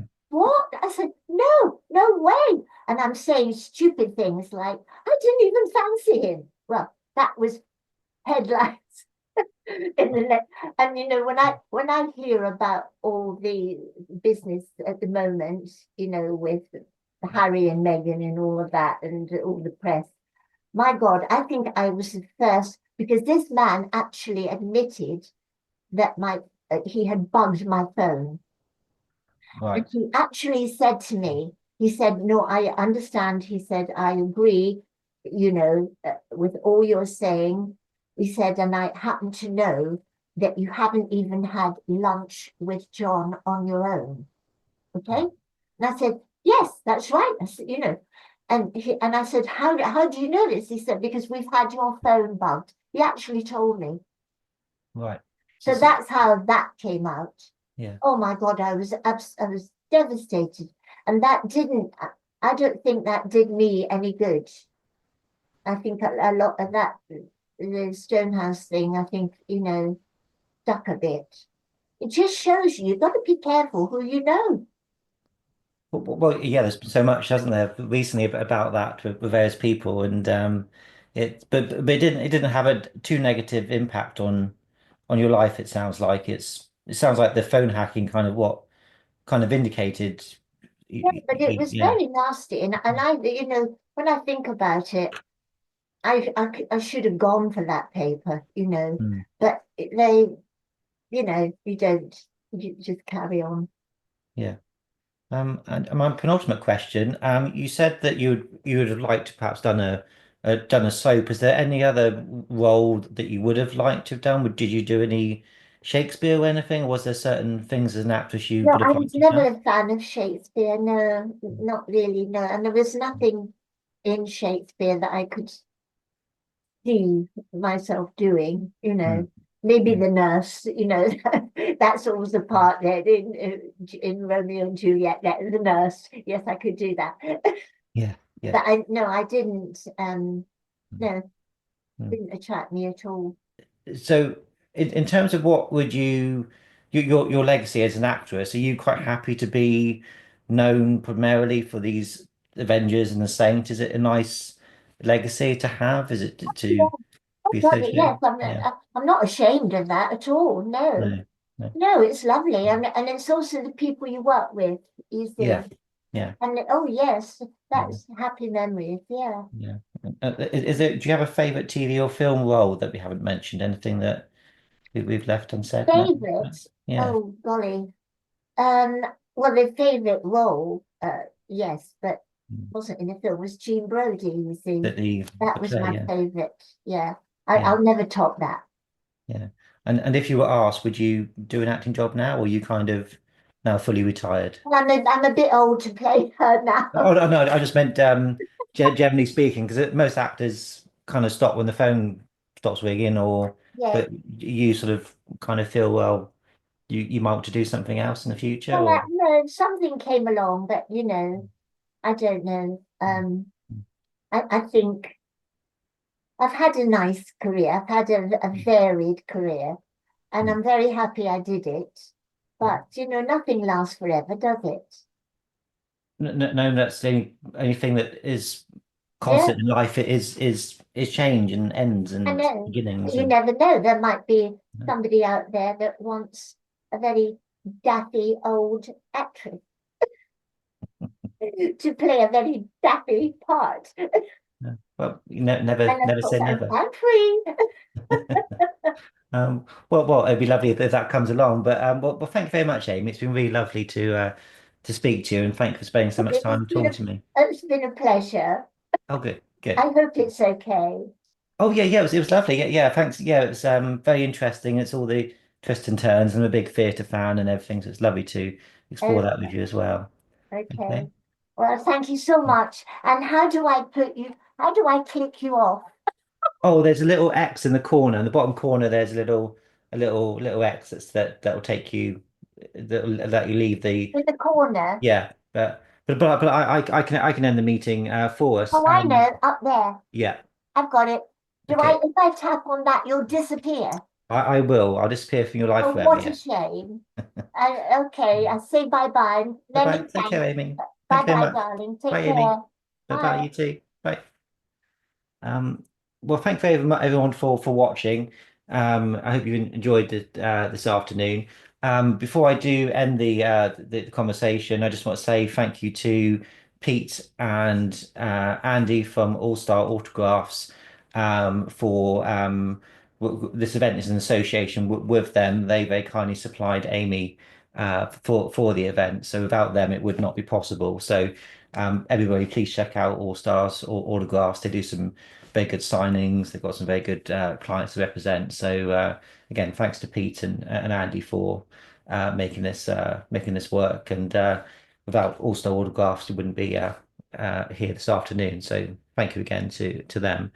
Well, thank you guys for joining. It's been lovely, and hope you got something from it. And I'll see you again something in the future probably. Okay, take care. Bye bye. Simon Templar.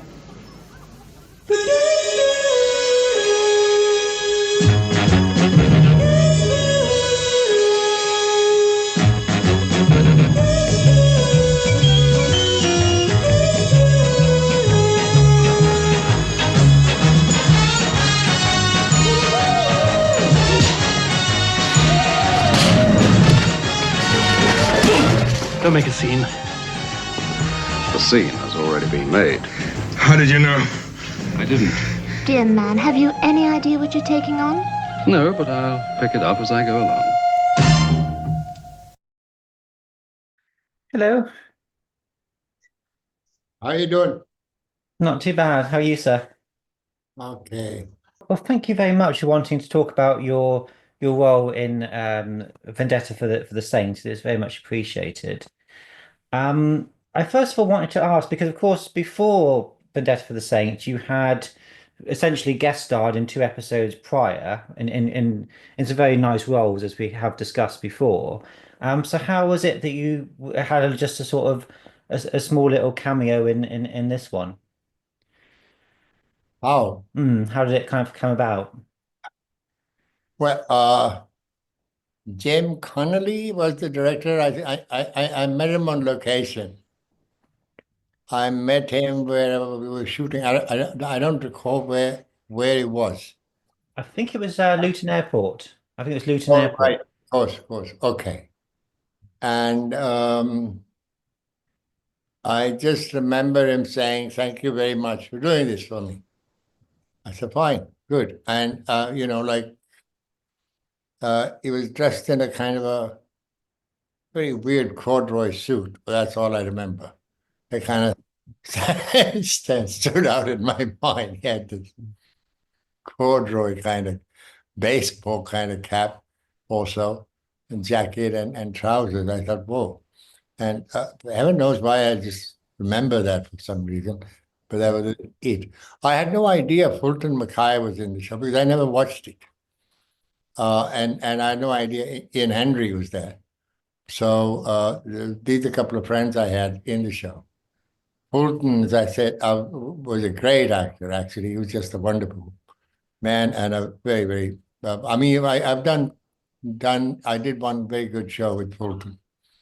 It was, for the life of me, I don't know what he was called. I was trying to remember it the other day.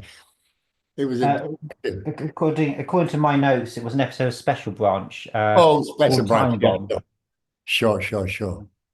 And the episode was something, it was good. I enjoyed doing that, good part, good stuff, and Fulton was in it. And Darren Nesbitt and I don't remember the girl. So I had no idea Fulton was in this movie.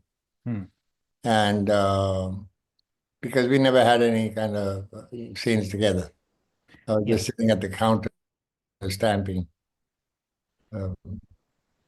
passports, and this Mr. Connolly kept saying, "I want to do a jingle. I want to do a jingle. I just wanted to get out of the stupid seat I was sitting in." It was a long time, and I said, "Are we done? Can we go?" And he said, "No, I want to do a jingle. Well, I mean a single." It's like so. But on the whole, it was nice. It was fun. Always crew people I remember and things like that. They were cool. And I'd always friends with crews. I mean, gaffers and camera assistants and operators and lighting cameramen and key grips. And so that's it. I mean, I enjoyed actually all the filming I ever did. I enjoyed it. I loved it primarily because the people around, and I was always interested in the process of actually film being shot, and so that's it. Uh, most of my friendships were with not so much with actors, but with crew people, always. Oh yeah, I think it's very important to have good relationships with the crew because they can especially camera operators and lighting they're part of Ah, making you look good and it's also appreciating everybody, isn't it? It's that kind of yeah. humanity to it all. Um, Also, yeah. Also, back then, I mean, there was a big kind of like a, um, divide, if you like, between the crew and the canteens, studio canteen. I mean, there's the restaurant, the canteen, crew went to the canteen, and mostly to the bar, you see. So, and all the gaffers and the light guys were there and always stuff. And the restaurant scene was entirely different. So, like, it was like, waiter served and, place to be seen in the studio. You're sitting having lunch with somebody important and heaven knows what a load of crap. But that's the way it was. It's not no longer like that. I don't think so. And yeah. And I saw the difference first time I was working with American crews. I mean, they would not break. That was like in the middle of the shot. I mean, a lot in England, just 1 o'clock break, 11 o'clock tea break, Tom. Ladies were in there with the trolleys. But these guys just worked for 1 hour through the shots. That was great. And, somebody had a snack there and things like that while doing it. And that was good because it doesn't lose the momentum. So, have a kind of like your 1 hour sit-in break suddenly and come back. It takes you another half an hour to kind of, get with it. So basically you've got 2 hours gone. And I think the system's a bit different now. I haven't been there for a while. I've not worked on that setup. So it will be different. Any So also we're working on location like Luton Airport. I take it location filming it usually takes longer because of course you've got to make sure you can't necessarily go back to location. So there perhaps there's more coverage. There's shutting down various parts of say an Yeah, airport. So it's a bit more laborious. yeah, but like um, as you know, the crews are very good. They just kind of like, and nice to be on location because like uh, they didn't shoot very much location in those days. And whenever they did, it's with them and trucks that carried the lights. And there was, I remember this film with what's her name, Glenda Jackson and Peter Finch. And I don't recall who the director was, maybe John Schlesinger. And they had shot sequences at night first, and it was just being talked about like I forgot the name of the movie, And I remember watching Peter Finch in an interview, and he said, "You've got to see this. You've got to see this. These boys have done a wonderful job photographing London." So first time I think they shot sort of like natural light, in front of shop windows with a backlight and so on and so forth. And some scenes, but location ceased to be a location because by the time they brought in their lights and the whole stuff and set it up, it just looked like a set up place, you know. And the film I was making that never got done, ended up into a disaster. We were shooting only location, day and night. And because um, and the emotions were not those. I mean, they were not. You didn't have like 250 ASA. You didn't have 400 ASA and things like that. You couldn't push them up too much. And and, and but and it suddenly uh, changed for the better, I guess. You mentioned working with Fulton Mackay. I've heard some people say that he could be a bit difficult. What was your relationship? How did you find him? I loved working with him. We had a pretty good time. We had a giggle. I mean, we had a good time. Fulton was a great guy, but he just wanted to do what he wanted to do. He was a very fine actor in my humble opinion. He was very, very good. And so many actors who should have been like, famous, never got there really. Because it's a question of the time, the opportunity in the moment, and so on and so forth. And almost a lot of actors I worked with were that material. They were very, very good actors, but they never got the big breaks. And that's the name of the game, I guess. But Fulton, in the show we were doing, I don't think there was a problem with the director and Fulton and so on and so forth. He was kind of like, he would stand his ground and say, "This is what I never saw him argue." I mean, I had that experience with Edward Fox. I did a show for Yorkshire Television, and with Edward Fox and myself and this lady called Mary Peach and a director. Who was the director? John Glenister. I think it was for Yorkshire Television. Yorkshire, yeah, probably because we went out to the place to shoot it. And, Edward and I got on very nicely together. I mean, we had a good time and so on. But, he just drove the director around the bend. Bannister was a good guy. I mean, he just kind of put up with it and he just tried to do it one way, another way, another way. Didn't feel right. I want to do this. So he said, he turned around and asked me, he said, "What do you think?" I said, I mean, I don't want to be involved in this. I was just sitting and watching this. I said, "You look the same. I can't tell the difference. You've done it three different ways. I mean, you look the same. So maybe you ought to change your face. Maybe you put something on. Maybe you look different." So,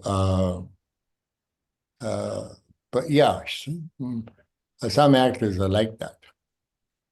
Um, some more than others. I don't Oh know. yeah. You mentioned Mary Peach. She of course she recently died a few months ago. What's Oh, your memories of Mary Peach? really? Yes, she died. I just when was it? 26th of January this year. She was, how old was she? She was She was 90, so that's not bad. Oh, no, that's not bad at all. Yeah. Did you find that she was quite good to work with? Yeah, she was easy to work with, but she was kind of like withdrawn sort of person. Yeah. With me for sure, and also Edward. I mean, we're the three main characters, and so, but kind of like very reserved sort of person. Didn't have much kind of like uh, time for conversation, and then but how she died. The play was called. I think the play was called "When the Music Stops." Right. Yeah, Yeah. I It's a nice remember. title. Yeah. Yeah, and I'm sure it was Yorkshire television. So then this special branch was a good thing. We had a good time doing that, and I never liked kind of like people prepare things. Of course, I always did. I understood the part. Fine, okay, sometimes it was.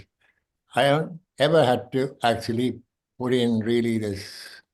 I never quite understood the living the part, becoming the person sort of thing. Because, excuse me, Stanislavski business. I never read any books about acting. I bought Stanislavski's An Actor Prepares because way back in the 60s, I mean, it was a big thing. It was the kind of the Bible, acting Bible. And then I never had time to read that book. I mean, I just flipped through it and I thought, ooh, this is heavy. And then uh, I think I bought another book, Sergei Eisenstein. With the college I went to for a couple of years, my dad and the professor there actually made a great film society, and they had a fantastic screening system there. So I was able to see all the classics, silent classics. I saw all of them a couple of times each. And Battleship Potemkin just kind of like, oh, I mean, it just moved me without any sound. The whole juxtaposition of images and movement and uh, it was very like uh, powerful. I mean, and Dr. Cabinet Kalikari, Metropolis. And so I bought that book, Film Form and Film Sense, but I never read it till this day. It's still somewhere in my books. I never read how to be an actor, how to write a movie, how to write a screenplay, how to do this, how to do that, because I was fortunate enough to be in the business already. I was doing it. And I was very fortunate. I was able to work with some brilliant actors, and fantastic crew. And you don't need to read a book after that. You just kind of like get to feel the it's practical business, and you learn it on the job, really. Oh, yeah. You know, Uh, no I amount of kind of book reading can turn you into it. These days, it's really quite extraordinary because you have social media like this, like my Instagram. Every actor in the business is talking about acting. Everyone, anybody who is just remotely kind of famous or member, they're just on there and they're talking about acting. I mean, how much can you hear about acting? Go to hell. I mean, the thing is this, I mean, do your job, man. Come in and just constant. And the thing is this constantly being on social media, performing, actually takes, now, if I was actually directing big movies, I'd be very reluctant to cast those people. no matter how big stars they're, because they're just so overused on social media. There's no magic left, you know. I mean, it is necessary, as you know, in this business to be able to talk sometimes about the stuff you've done with interesting people, critics and so on and so forth. And, you have a chit chat about why and this and that and the other. And that's amazing. That's great. But not non-stop. It's now like, like a film. It just doesn't stop running. And they all have a comment. They're all talking about how to act, how to do this, how I do this, how I do that. I mean, it's, you said to yourself, hello. I mean, I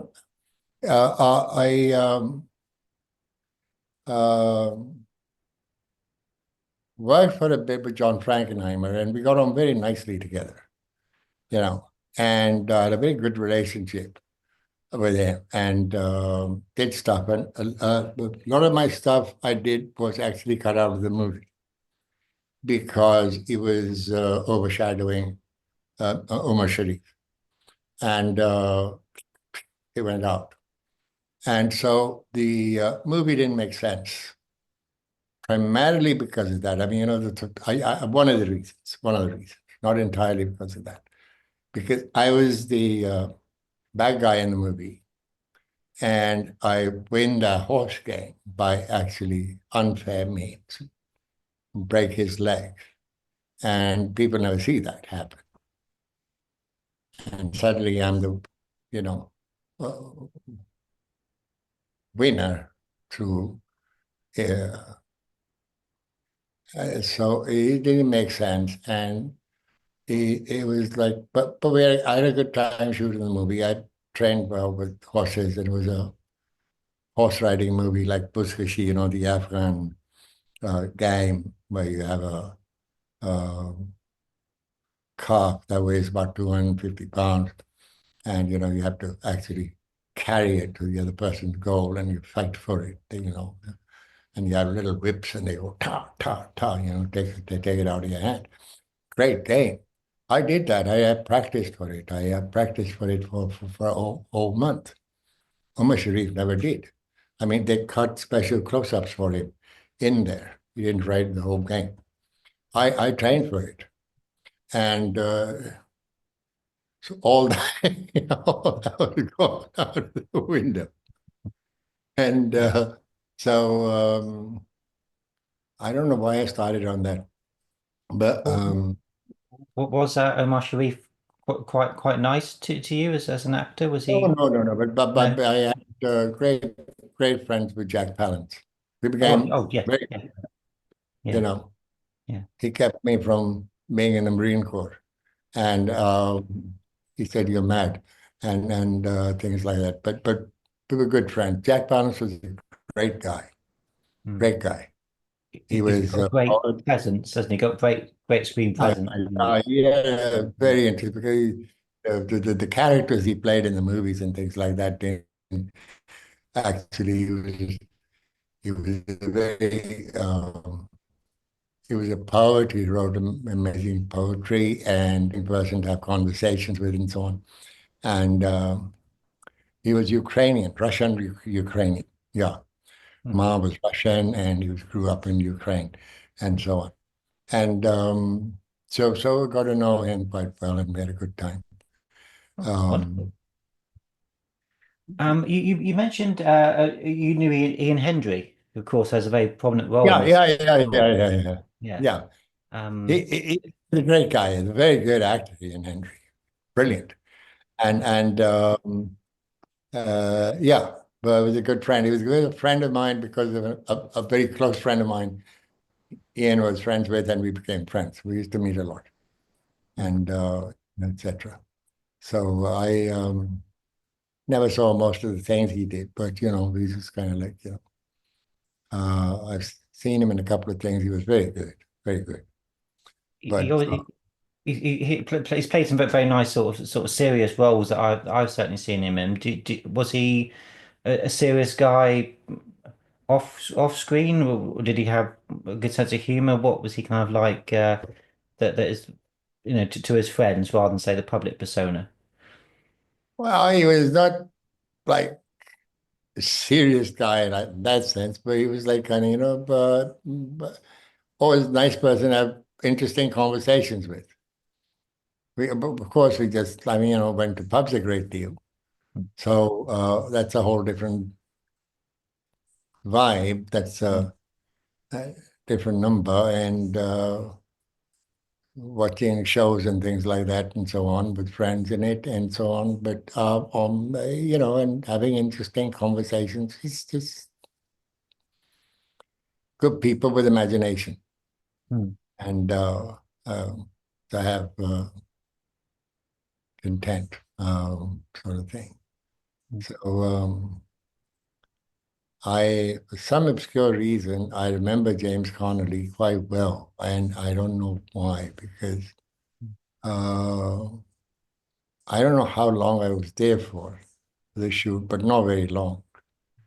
And Yeah, probably maybe just a day or maybe two possibly, but about yeah. that sort of. Because I thought I'd be done. I mean, I was being paid good money, so I mean, the thing is this, that um, so, but he was a fun guy. He was just easy, very easy. I like directors like that who don't have problems. Mm. You Yeah. know, they're very easy and comfortable. James Connolly was like that. He was very comfortable. That made me feel really good. Pleasant, talk to, no, so I've worked with some really heavy directors who were, oh boy, I shouldn't name them, but so like real assholes. I'm sorry to say. Mm. They're just always throwing their weight around and, kind of like, so if I'm doing a series called Champions, for Yes. instance, Mm. and Champions, and we were shooting at ABP Studios up in Elstree, and there was, I forget his name, the young actor, I think it was his first job. And he was a bit petrified of this director, and this director was a real monster. I mean, he actually used to like kind of like, come over and actually, suppress people and, just target you and say, throw his weight around and so on. And it was very Mm. serious and grim.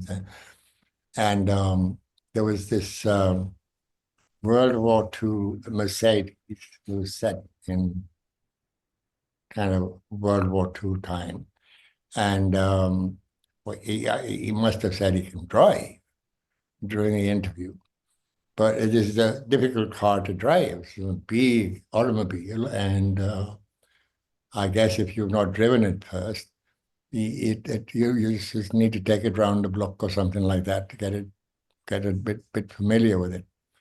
But he was driving it. When I say action, and there's this camera was behind the Merc, and we had these big moviola dollies with this huge Mitchell BNC on top of it, heavy number. And he just had to sort of like, go from the bellows forward. But he somehow went on reverse. So he hit the dolly, focus full and fell. And the director said, I will ruin your career. And his land was shaken like a leaf. I mean, then the next shot, I think he said, can you manage to do this? Just run up that hill and go behind the tree and come out with this German weapon and try and fire a few shots and then go behind the tree. They were just going quick because we were losing the sunlight. We were out on location, somewhere close close in Elstree. And he just ran up the hill and disappeared because there was a ditch before the tree and the thing. He just went right into the ditch. And the model gun, the German machine gun kind of thing, the barrel went like this. So he couldn't shoot it again. And I remember that scene. That we had. Next episode, I was with Stephen Burkhoff and we're playing assassins. I was supposed to be an assistant assassin, and he was supposed to be the assassin, and something like that. John Moxey, who used to direct a lot of TV, was directing it. Weird guy. And so, like, the thing is that what happened on that, we were in this mock-up helicopter inside the studio. The helicopter was kind of stationary. And I was looking through binoculars on a target, and I was going like this.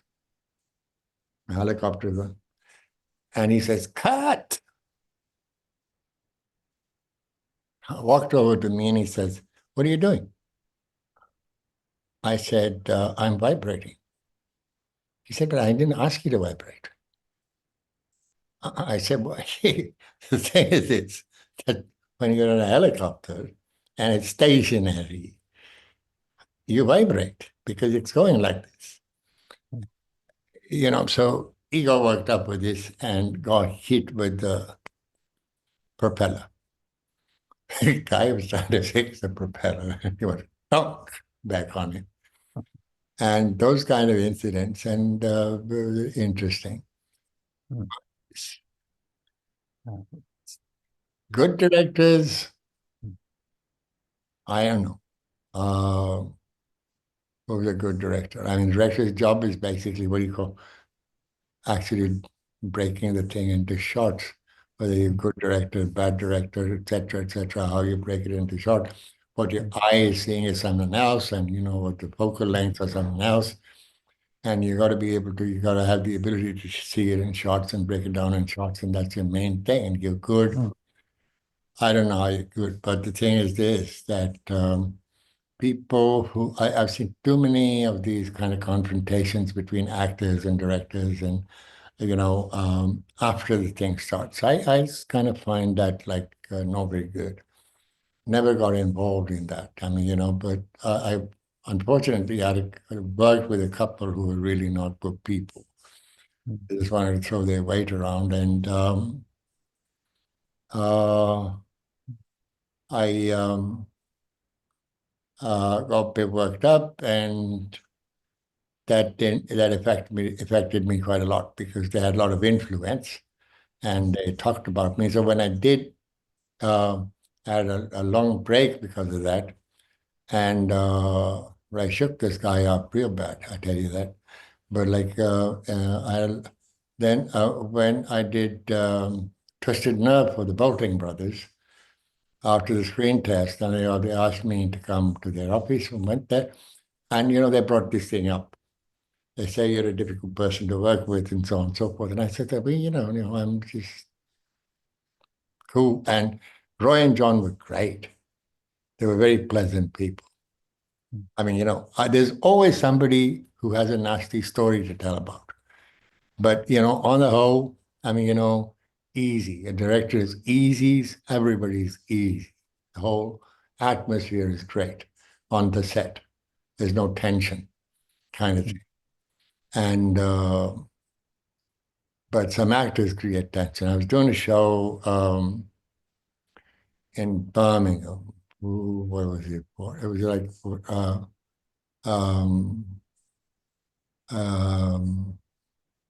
Channel 4 television. No, not Channel 4. It was, anyway, I forget. There's this actor. I mean, I forget his name, and had a very good part in that. And he, while doing the scene, while we just, acting, doing the scene, I just held his arm to express something. And I just went like this. The scene has to be cut. I said, don't touch me. Well, I said, fuck you, man. What's the problem? And so he got really riled up and he said, ooh. And why did you say that? I said, well, what kind of behavior is this? But there are people like that. I mean, I said, you want to have a problem? I mean, just come on and settle it out. And directors, oh, stuff. Horace Ove was directing.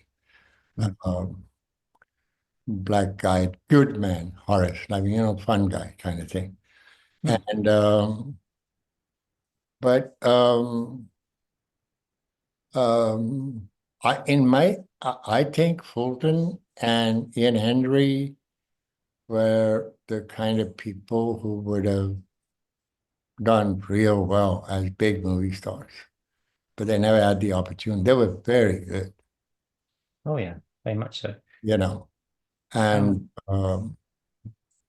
The other actor you have in your special branch episodes, you mentioned Darren Nesbitt, and I've had the fortune to speak with him a couple of times, and he's lovely, and he's whenever he goes to conventions, he always wears a lovely suit to meet his fans, and he's a really a lovely guy to know.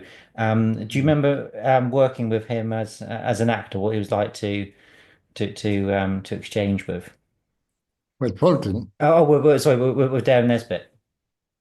Yeah, Darren, yeah, he was like, he was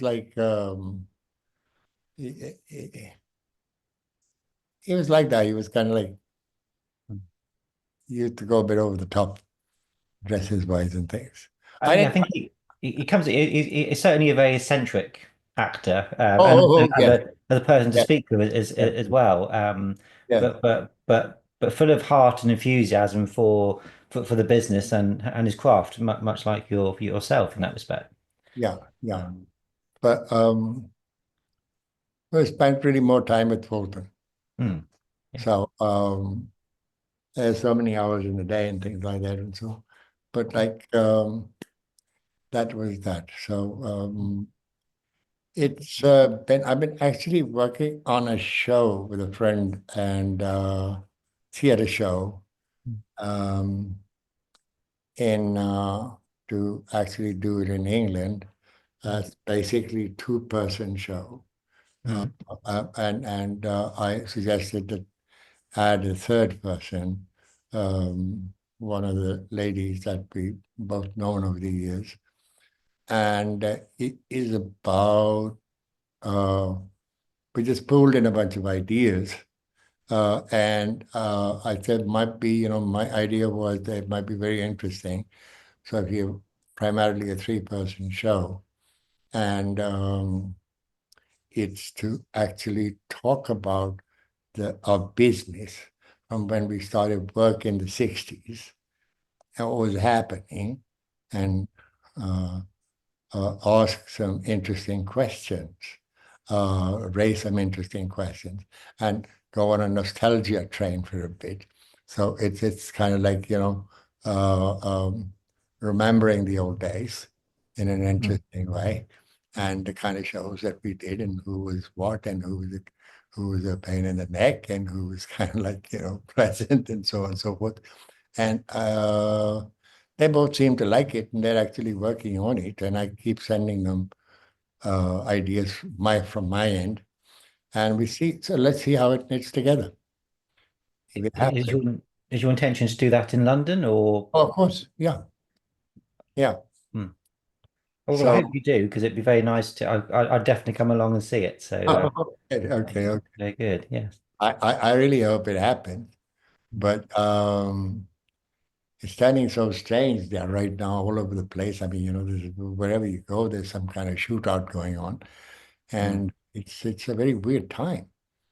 But at the same time, it's a very interesting time. I mean, that's our time. Period. End of story. It is. I mean, all over the world, there's kind of almost this Yeah, sort of yeah. last days in Pompeii kind of vibe. There's Yeah, everything's kind of falling apart a little yeah, bit, yeah. but hopefully it will No, resolve itself. But like it or um, not, I say it's our time, and that's it. We got to live in it and actually not do negative stuff, not be negative, do something positive.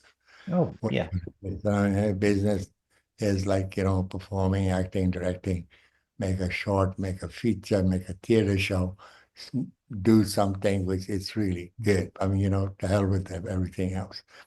It's just not succumb to become, captured by this darkness, which has been unleashed of hatred and violence, totally unnecessary, Yeah. actually. So when you look at the world today and the people who are doing this amazing stuff, music and theater, movies, world over. I mean, not just in one spot. I mean, what comes to my eye, I often sit back and think, what the hell? I mean, what are we fighting for? I mean, okay, it happens. You have a just cause. Just cause has to be for humanity, not just for yourself, for others, really, and include yourself. And okay, you take a stand against that, and you actually go out and do it. There's true evil around, but I mean, it's just World War II never leaves you. Adolf Hitler never leaves you. He's on goddamn television non-stop. Non-stop. I mean, how much Hitler can you show? Every third documentary is Hitler, Hitler, Hitler, Hitler. He did this, he did that, he did this. Okay, fine. There's an obsession almost. There's so many other terrible people in history. Give them a chance to Yeah, tell their stories. Hitler is not, there's other people out there, just as nasty, unfortunately, and periods of history that aren't being taught. Perhaps, we just sort of focus on certain things.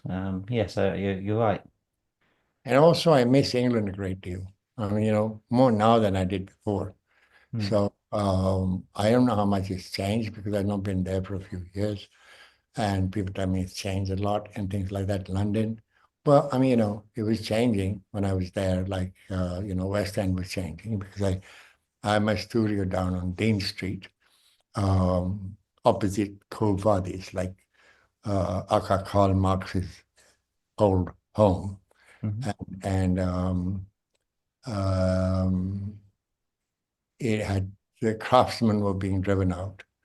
Um, and the little shops with the leather guys, leather makers, and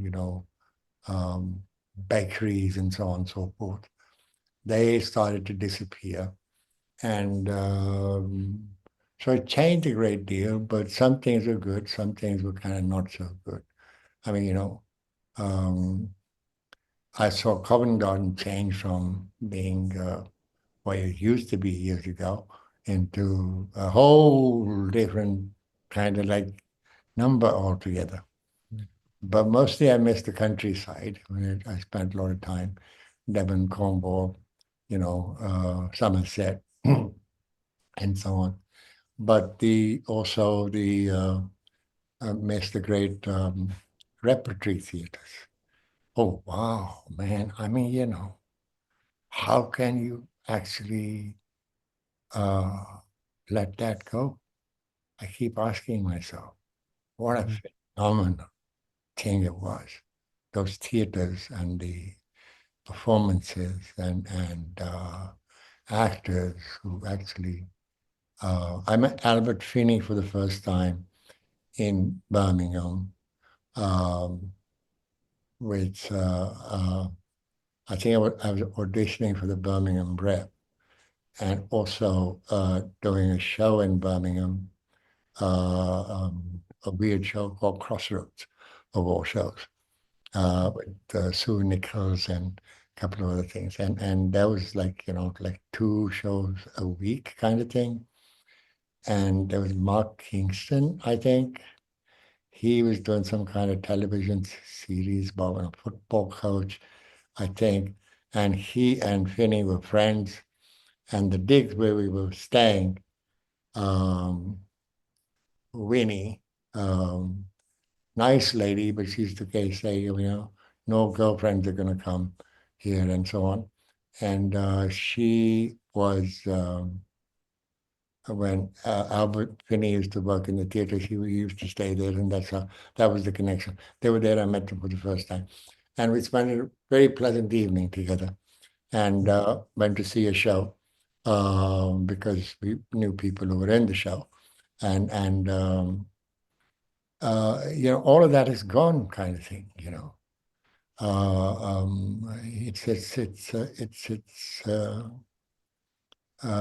Sometimes when I think about it, it's no longer there. My breath stops for a second because it was just it was a magnificent experience, great thing to be in that, in the rep and in those theaters, beautiful theaters turn into bingo halls. And I haven't knows what they actually turned into now, probably some kind of apartment or I don't know what. And that's a real shame. But I have no idea how much else has changed. I mean, one of the great experiences in my life in theater, and I actually, when I set up the theater workshop here named after my dad, Rafi Peer, called the Rafi Peer Theater Workshop, and my name has been removed from there as a founder for some obscure reason, by my brothers. Bizarre, isn't it? So, I put my career on the hold in England because of that, because I had private enterprise coming out. I didn't even go for the actually premiere. My dad had passed away. He was a playwright. And something very strange happened because he was an extraordinary dramatist and one of the most underrated dramatists in this place. And he actually worked with Max Reinhardt for a long time and spent many, many years in that German theater and film at that period until the arrival of Mr. Hitler and things like that. So I used to also tell me stories, so many stories about Metropolis and so many people and things like that. And I just used to remember that my older sister was hiding in a cellar when the Red Army entered Berlin. And very bizarre memories. And here in this partition was taking place. India was civil war was going on. I remember the fires. I mean, little and dead bodies are seen for the first time on the street. My mom had a 303 rifle to protect us because my dad was out there rescuing books and saving a library and things like that. You can't burn books, and there was a film studio and things like that. But like I came back after so many years, and then I went to the radio and I asked for his recordings because all his stuff was recording. He was a very technical-minded person. He just did a lot of effects and things. A great place. I mean, phenomenal stuff he wrote about this place. And he wrote in several languages. I mean, he wrote in Punjabi, he wrote in Urdu, he wrote in Sanskrit, and he wrote in German and English. But his talks were always in English on the international hookup and so on. So I asked for his recordings. I said, I just need his recordings. I'll bring you the tapes. And he was a very famous person in this part of the world. And they kept searching for them. And then they said to me that, it's very strange because we can't find them. I said, you can't find them? How? They just disappeared. All his work recorded. And I thought, whoa. And then I decided to set up this thing called Rafi Peer Theatre Workshop after his name to say there's something with his name. And I have 5 brothers who actually, if I grill them in technical stuff, they'll be able to manage and do something with it. And my first production was a show called Culture, Culture and Exercise. It was a musical, but it was a very strong political statement at the same time. Sort of, not overt, but it was a statement because it was a police state, and where it was happening, it was by young people. So I just kept thinking, what kind of show my dad would want to watch, really, and I thought that was it. And that I got the inspiration of that show in Devon. There was a traveling company from Exeter. They were doing Hamlet, the Spanish tragedy, from where Shakespeare adapted, made Hamlet. And he was in the pensioners' home in that little village. Oh, wow, what a fantastic production. I was just like this because I used to think that West End theatre was going kind of stale, big theatres and and then musicals were cool, fine, okay, but this theatre was like theatre because it's so close. It was like they turned this pensioners hall into a round, kind of the audience was in semicircle. But it was like everything was part. That's the magic of live actors performing in front of the audience. Wow, there's nothing. When it works, it really works. It's magic. It's like it's a strange kind of. It's just a phenomenal experience. So in a smaller theater, not in a huge big theater, you cut off completely. But I mean, it's a big musical and things like that, you can put up with it because it's a whole different ballgame. But like an interesting play with good actors and things. This small theater is a wonderful, and that experience, and that kind of was my main inspiration. That it never left my mind. And when I started working on this play, I evolved it through, like exercises and it was like improvised and a lot. And we did this show, and it was great. So it was wonderful. So my dad, whatever he was, he would have loved it, sort of thing. But That's fantastic. huh?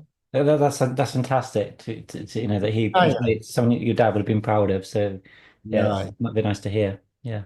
yeah. Um, But but the thing is this that I always thought that actually I said this to I was having break time, lunch break at Shepperton Studios when I was doing Twisted Nerve, and Roy sent for me because I was in the canteen with the crew, and so the waiter came and he said, I went over there. He said, "What's going on?"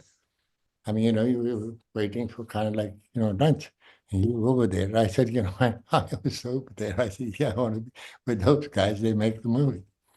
It's this dividing line. I want to make pictures. So I just want, I like spending time with them. And also because one of the guys who was actually very close to Roy, he was a gaffer, and Charlie, wonderful guy. I mean, he was just like, a character, amazing character, fluffy, I mean, hair, sort of hair, curly hair, white hair, and it's a very funny guy.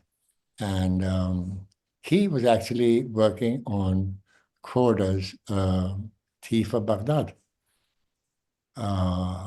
And that was the first movie in my life I ever saw. That was in Delhi.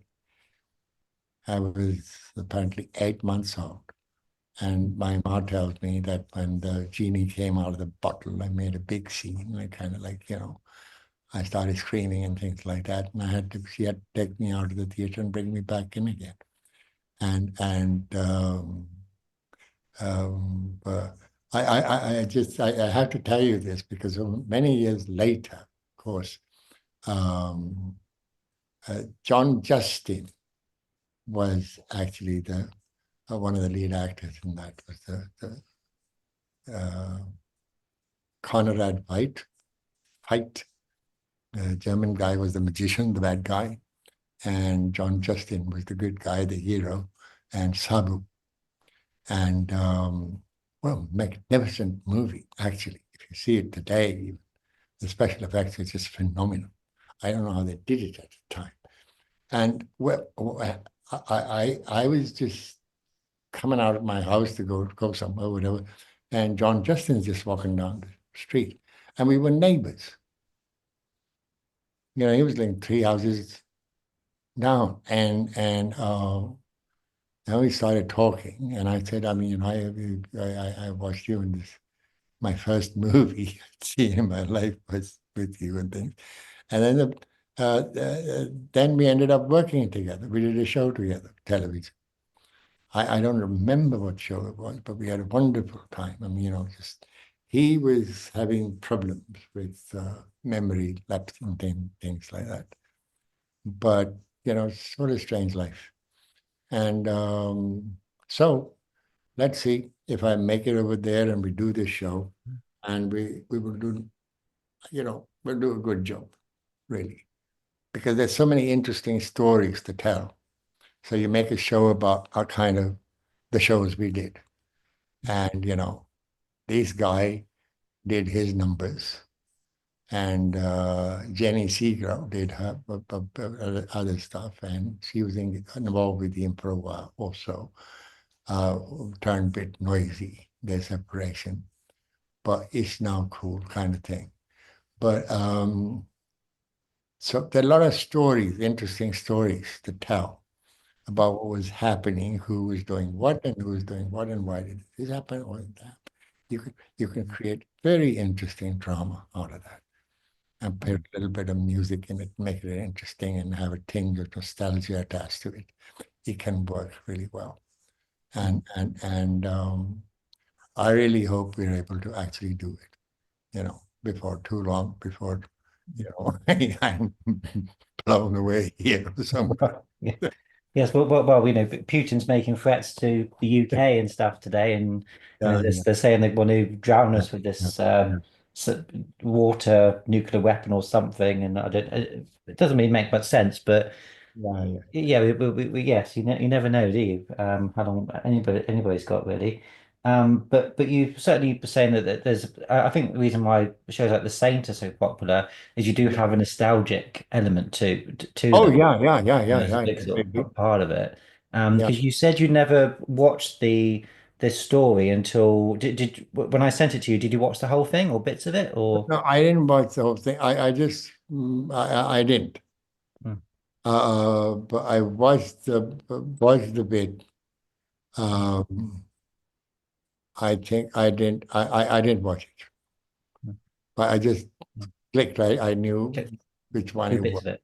Mm, Whole thing, and I remember the whole thing. I remember James Connolly and etc. But I mean, you know, what I started to watch it, but I didn't then because I was doing something. Actually, I'm actually working on something, and I didn't.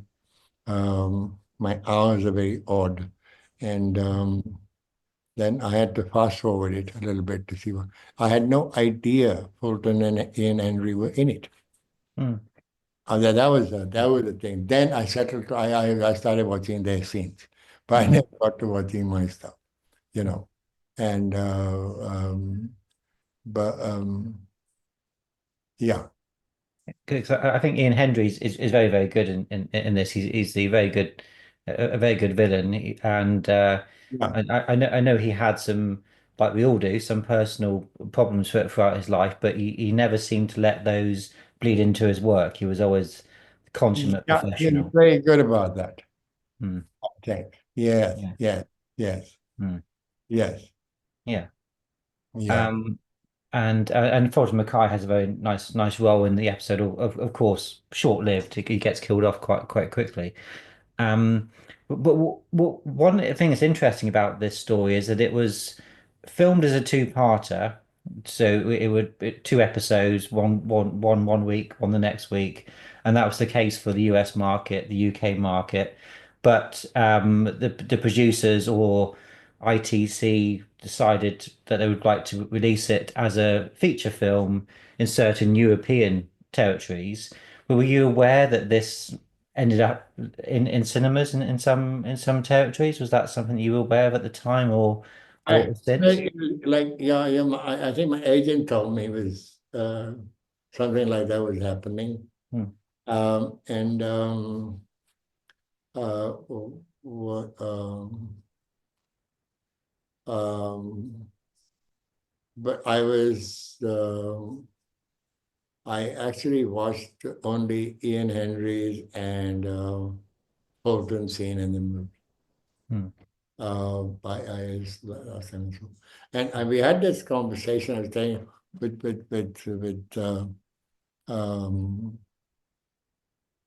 John and Roy Bolting, both of them, and I asked them. I said, why don't we have British cinema?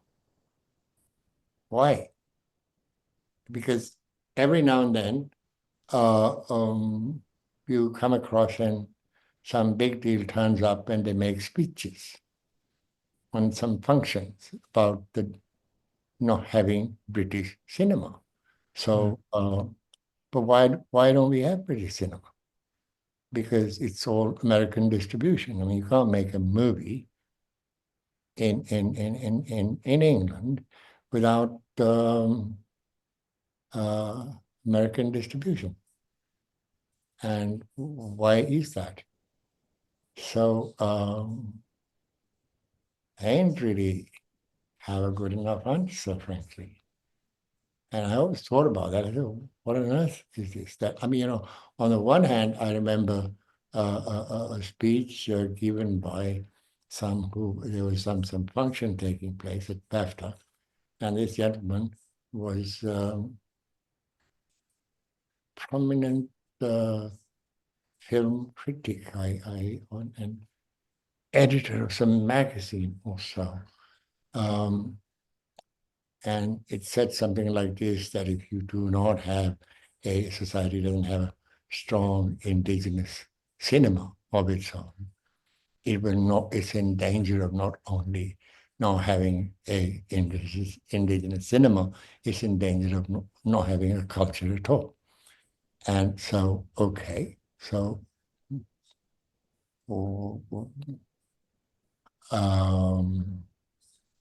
there's a guy I was working with him. I was working with Frankenheimer because I was working on another film he could actually make, and because Horseman was such he bombed at the box office. Lots of elements didn't actually connect, and he had a lot of his own money in the movie. But anyhow, what he was like. This old guy from Warner Brothers was trying to explain to me. He said that American cinema is successful because it's about an average guy in an extraordinary situation. And European cinema is about an extraordinary guy in an average situation. So audience Interesting. relates more to the American cinema. And when Ken Loach, directors like Ken Loach, couldn't release his own film in his own country, that was a bit of a shocker for me. I mean, I thought, oh, ooh, ooh, ooh. So, that means you have to go to America, because everybody went to America because it was easy to just go there and get work. And that's why there was no British cinema, I guess, because everybody worked for the American cinema. There used to be MGM Studios. That's where I started work, at the old MGM Studios in Bournemouth, House Street. It no longer exists. It's gone. probably. No, yeah, it's all been developed, unfortunately. But yeah, Yeah. Elstree, a lot of that's a supermarket, and things these days. And um, what's interesting about what you was saying is that, of course, the British film industry has been always kind of reliant on American money, distribution, etc. But so was the TV production back in the 60s. I mean, the Saint we relied on being sold to America, and the Avengers, Avengers. when it didn't become popular in America anymore, that was Yeah. cancelled. It even had an Avengers in color title at the beginning of the program, and color was spelt for the American market, not the English spelling. So it was very much catered towards the advertising breaks and things that they would have. They had more over there than they did over here. So even though these are English shows, very much Americanized and sort of Oh, designed to absolutely. be packaged to America. I know that your director of Special Branch was a guy called Wojtek. Is that how you pronounce it? I think so. I think so. Wojtek, yeah. Because Yeah. he actually worked on the Avengers, the original, with the Ian Hendry series, strangely Yeah. enough, and he was actually a production designer before. So he did kind of both sort of things. Um, so do you remember Wojtek at all? A bit, but Hmm. we watched all of Avengers in black and white, actually. We didn't see any color. Ian Hendry's episodes were black and white. Yeah, Yeah, yeah. yeah, Then and when did he videotape, leave? not film. What Um, happened? I mean, I don't know what happened. He just left the show and what? yeah. So what happened was that Ian Hendry, it was designed as Ian Hendry being in the lead and Patrick McNee being kind of the sidekick. Yeah. And there was, I think, after the end of the first series, there was a strike that meant that they couldn't go into production quick, and then Ian Hendry got I think, a film offer, and he suddenly became unavailable. And Oh, that's when Patrick McNee became the lead, and then you huh. had a female, and then of course you have what we associate as the Avengers today. Um, uh, and it was on videotape back then, not film, because it hadn't been sold to the American markets, because the And American so markets. when a black man came on the show. Yeah, Honor Blackman came on the next year. Yes. So because Ian Henry couldn't do it, they refought it, and the rest is kind of history, really. Oh, But that's how the Avengers sort of progressed. Um, what was quite interesting, you said about the fact there was a film version of these episodes. And what tend to happen was that I've spoken to people that have been in the TV episodes and suddenly they became films. huh. And some people were kind of outraged that they didn't get any extra money for the cinema releases. And it was quite common back then for contracts to be they would buy you out and completely. So you just got one fee, and then they could do anything they kind of wanted to do. And they did this when Roger Moore became Bond. They got some of his Persuaders episodes he did with Tony Curtis, and they re-released them as films in Europe, sort of, tying it into very much like a Bond kind of role. So I think some actors, I think, quite rightly, were thinking, well, you're making a lot of money off off me, and I wasn't paid for it. So it's I think it's a bit of a sore point even now for some people, really. But it's it's interesting, how they sort of repackage things for different markets and things. Yeah, Um, yeah, yeah. Stephen Burkoff, you mentioned, he's actually in this story. He plays one of the heavies. It's a small role. In the flight plan. In Vendetta for the Saint. So he's At the, yes, he's one of Ian Stephen Hendry's. is in it also. Sorry. Stephen is in it Oh, also. yeah, he plays one of Ian Hendry's heavies. So yes, Oh, he's in it. Not much. But Stephen Burkoff kind of cut his teeth on things like the Saint and Champions and the Avengers as yeah, well. yeah. Um, So I was, could you tell me a little bit about Stephen Burkoff, what he was like to work with? Stephen Berkoff was kind of like uh, actually I spent some time with him. I used to meet him quite often, actually. Um, and then he was a normal sort of a guy. And then something weird started happening to him as he started becoming successful. Mm. And his clothes changed, kind of over the top clothes, like over the top kind of like tracksuit thing and baseball cap and strange colors. And then once I used to have my studio in Covent Garden, Neil's Yard for a while.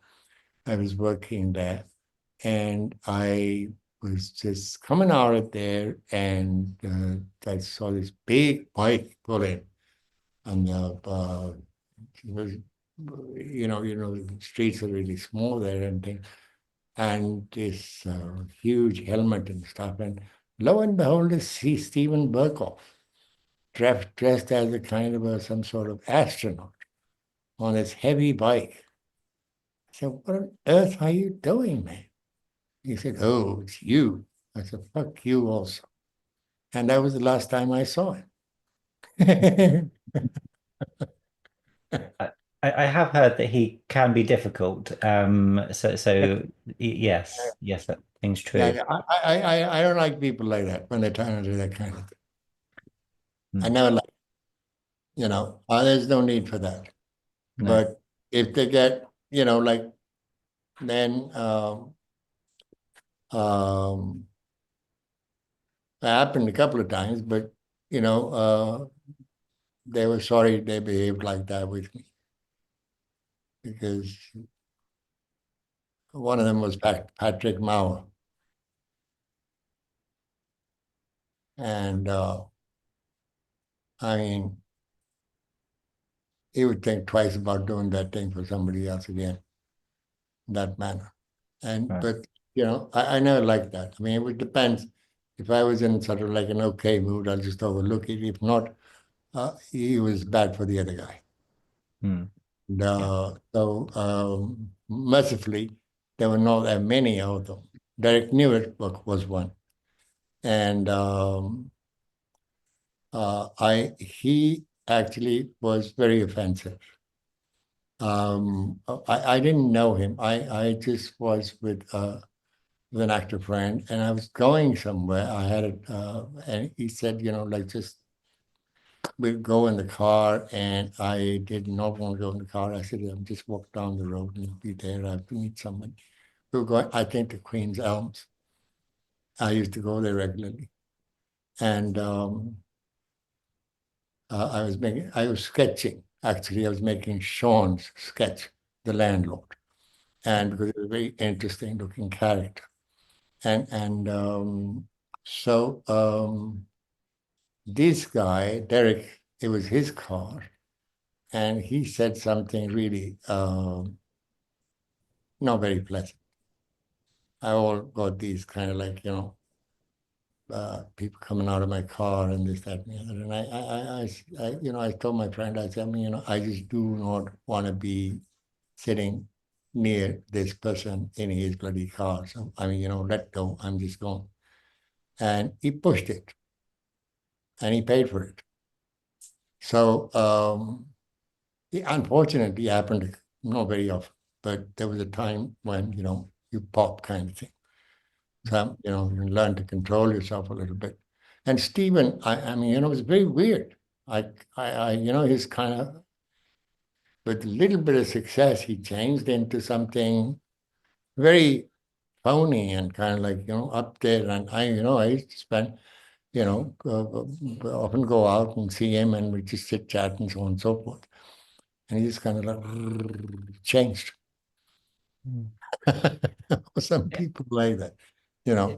Mm. And But I guess it's a difficult business, and people go through difficult times, and I don't know what. I mean, it's not like, being successful is a blessing. I mean, in this business, you'll be very happy. And it's not time to take revenge on people, you know.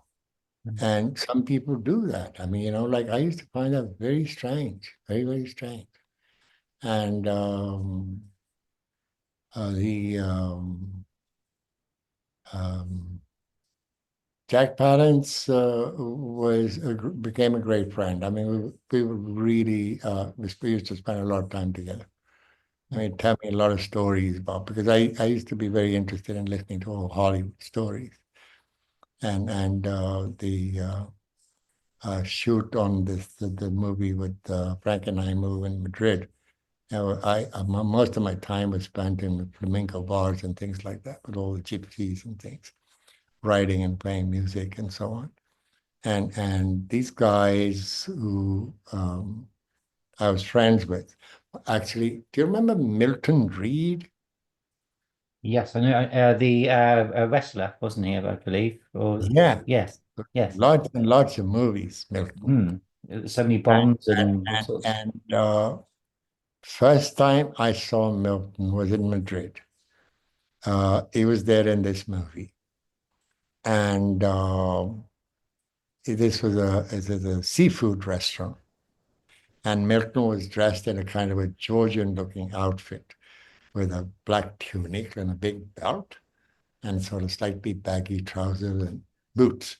And he had in his hand a staff, like a bandmaster staff, very colorful, and medallions around himself. And he was standing there and he was just looking at the fish, and that he was going to order and sort of thing. I was just mesmerized. I'd seen him in so many movies. I was standing there watching him. He turned around and looked at me. He said, "What's the problem?" I said, "No problem. I'm just looking at you." So we met, Bernard Milton and I, and we had a good time. And fabulous guy.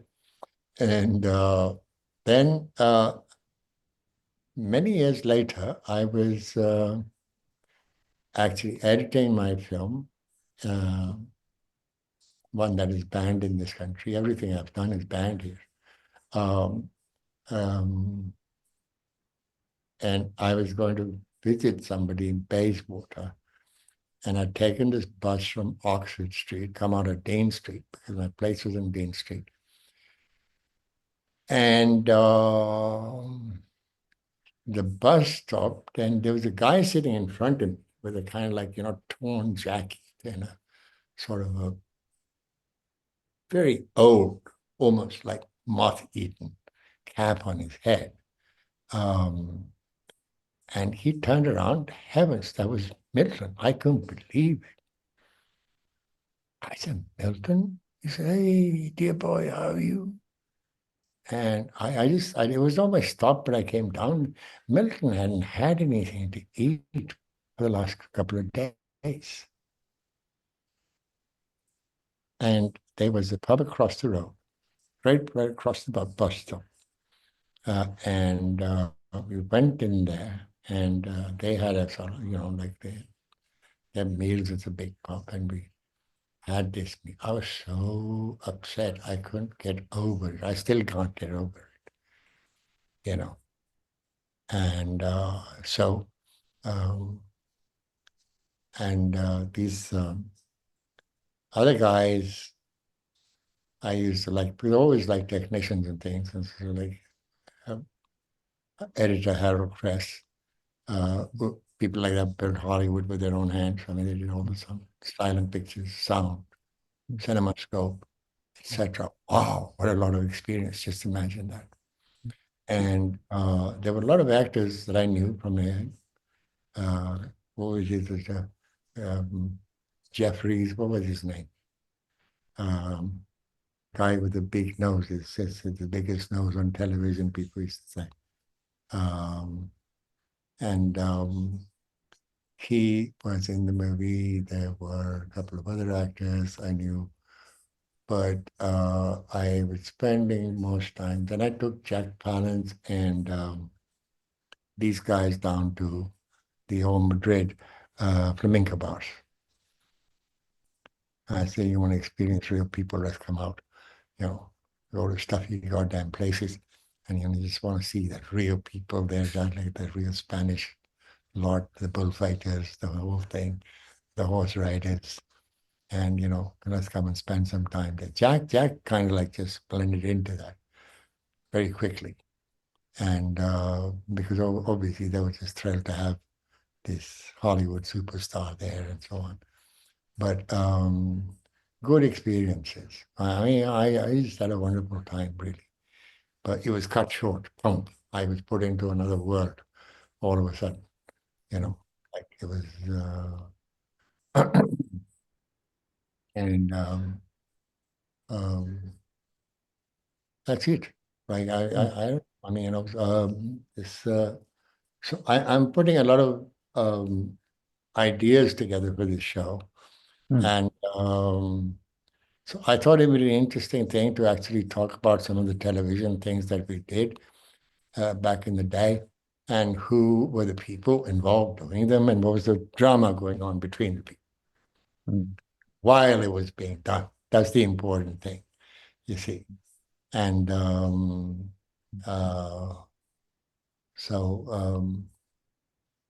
let's see if that works out. That'd be wonderful, actually. Yeah, that sounds wonderful. And if you ever get a chance to go to a convention while you're here, because there's lots of obviously film and TV conventions. I know there's probably a lot of people that would like to meet you, to talk about these kind of shows. So I think you'd be quite popular. If you happen to be in London anyway, there's lots of events and things that I could let you know what they are and things. Well, absolutely, absolutely. Yeah, because it's been such a long time. But the thing is that I actually, from time to time, I miss it a great deal because Yeah. my life has been spent there. And, Well, I've been going to London for 30 years, and it's never lost its appeal. It still has the same excitement. It's changed a lot, as and even just my short time. But yeah, there's something of I think, was it I, I can't remember who said it now, but the old saying, if you're tired of London, you're tired of life. And I'm not tired of London yet. So it still has that kind of buzz to it. Um, I should sort of just to finish off our chat. Of course, your small role in this did obviously give you a little exchange with Roger Moore, and I know you quite enjoyed working with Roger. Do you have one particular memory of Roger that kind of sticks in your mind at this moment? it was funny, and we finished the scene in the junkyard. I think it was the same show. I've forgotten which one it was, but that was with Imogen Yeah, Haas. that would have been the People Importers. People, important. Yeah.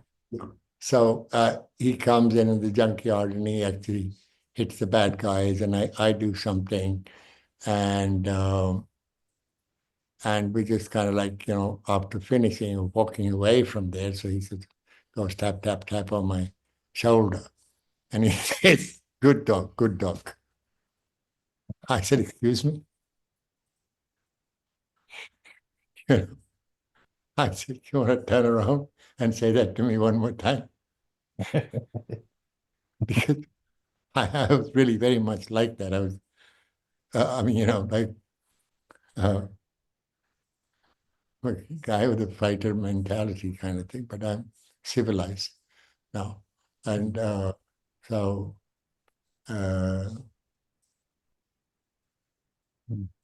can't you take a joke? I mean, things like that. We laughed together and things like that was over. He was a very pleasant guy. I mean, I don't know what he was in the rest of his life. I don't know, but he used to greet me nicely always. Always chit chat about a few things, and no big airs and graces like Roger Moore and this, that, and the other, and so on and so forth. And that was very pleasant. So, and then he will always be very funny, bring up some joke or whatnot. I mean, so on. So I have remember him very fondly, actually. Um, uh, remember the fact that anytime he'd be on set and come, and he would just come out of his way to say hello and everything. That was a big deal.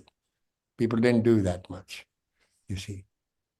And so he was easy guy to work with, pleasant person. And that's it really. And so there was a happy show in many ways because it was Ray Austin on the other end. Ray was really a fabulous guy and very cool. And yes, good memories. So I actually almost missed meeting Quentin Tarantino. A meeting was set up because I knew a girl in Los Angeles whose boyfriend and she were very friendly with Quentin Tarantino. And Twisted Nerve was one of his favorite movies. So he used the Bernard Harmon melody with in that scene with the girl's name. When Uma Thurman is in hospital and she's disguised as a nurse, she comes in and that melody plays from. He took the Oh, it melody. might be Kill Bill, Yeah, possibly. yeah, Yes. from Bernard Harmon's melody from Twisted Nerve, the whistling. Oh, tune. yes, yeah, yeah. Yeah. Did you meet Quentin at an age? Yeah, no, I didn't because I don't know No. what happened. The meeting was set up Yeah. and she said, I know me. And he said, oh, I want to meet him, etc. And that's how she told me. And I said, wonderful, great. And then it never happened. Something happened. I don't know what happened. So, Yeah. but yeah. And there were some scenes some of my scenes were not included in the final cut of the movie, but it was okay. I mean, that was the first sort of like proper movie I'd done. I'd done that, but worked at Bray Studios. I did Brides of Fu Manchu, which was great fun, actually. One of my favorite directors, Don Shop, and he was very good, very pleasant person to work with. And we had a producer called Harry Allen Towers, and these ladies from all over Europe who were brides of Fu Manchu. It's great fun. But Bray Studios were a very interesting place, it's very spooky, especially in the winter time. You could see some kind of, vampire crawling out of behind every tree thing. The inside the studio was very interesting. And I believe that studio no longer exists. So, which is a shame. And yeah. What else? So, Did you encounter Christopher Lee on Rise of Fu Manchu? yeah, Christopher Lee, I encountered him actually. He suddenly emerged from a corridor out of his bedroom, I mean, his dressing room. He was a very tall guy. He was almost 6 foot, 6 inches, maybe. I don't know. Didn't look like, and it was just kind of like but I never had any conversation. Very sort of withdrawn person. Never had any conversation with him. And most of the stuff was with all of these brides of Fu Manchu. These girls have won little fashion model contests in various European countries. And Harry Arnold cast them as captives of Dr. Fu Manchu. and I was the guard looking after the sort of thing. And so that was a good experience. But like, I mean, just when my stuff was taking off, I was getting more movie stuff offered, and some interesting theater possibilities were coming through, like the I had to come here, and then on 2.5 years here, went back. Then I went to the United States, and things changed a great deal, because I'd done 2 films of my own, and they caused a bit of a problem because I did one movie as an actor. I played 2 characters in the same one, Blood of a Saint. I think that's on YouTube. And then my movies were, of course, banned here. And but it's very making a movie is a very difficult number anyhow, because like it's so much, especially if you're doing independent and it's a big movie and so on. And for it to get banned is just too much. To actually stop. But those experiences have been weird. And so It's very interesting you mentioned director Don Sharp, because he's somebody that my audience would know his name because he did Avengers episodes and things like that. yeah. Don was a great guy. Hmm. And I think twice he said to me, we're gonna work together, we're gonna work together. And I guess he never found a part for me, but he meant it. And he made Puppet on a Chain. I think so, yes. I think that was a good job. I mean, for that time, they didn't have good action pictures at that time. That was a good one. And he had a speedboat chase in the Thames and so on. It was well done, actually, well shot. So of course you've been in three Saint stories.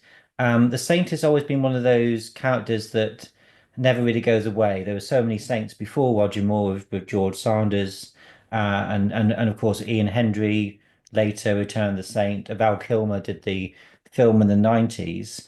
Had you seen other versions of the Saint over the years? It does.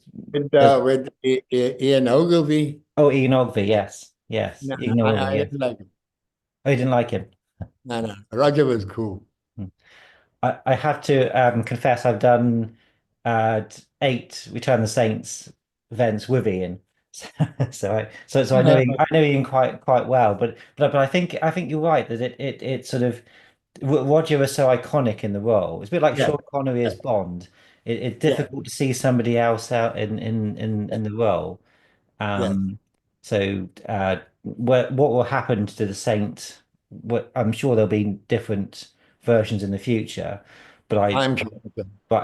nobody will surpass Roger Moore, will they? I don't think. I don't think so.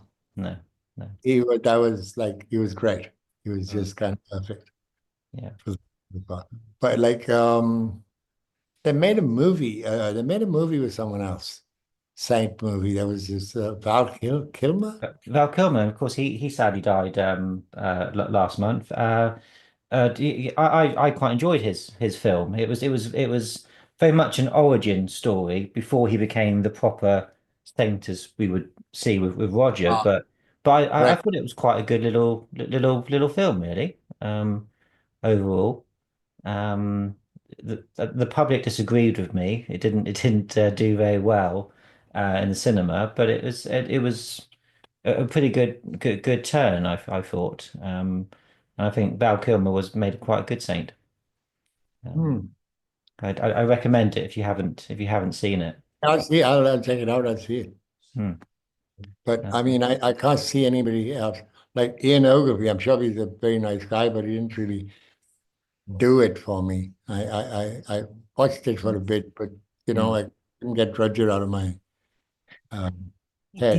He's, he's very different. I spoke to Ian, one of my chats with Ian, and people, the audience asked him, was he ever considered for Bond? And his name was sort of for about 2 seconds. His name was kind of mentioned, but Ian never thought that he would have made a good Bond because he was shorter than Roger. He wasn't as built. He was a different kind of physicality to him, and also he does have the suaveness that Roger has, that the Saint requires, but it is a very different interpretation of the character, I think, which I suppose if he was just copying Roger, that would be awful, but it's he's not without his fans, but I think no one would say that Roger wasn't a definitive Saint, really.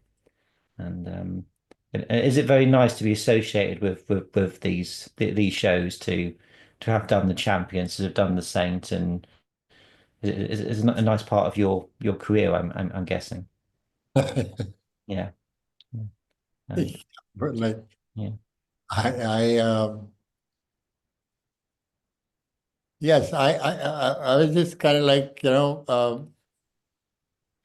happily going on I think good track. I was quite satisfied with my career progressing in the right direction in Mm. actual fact. Mm. And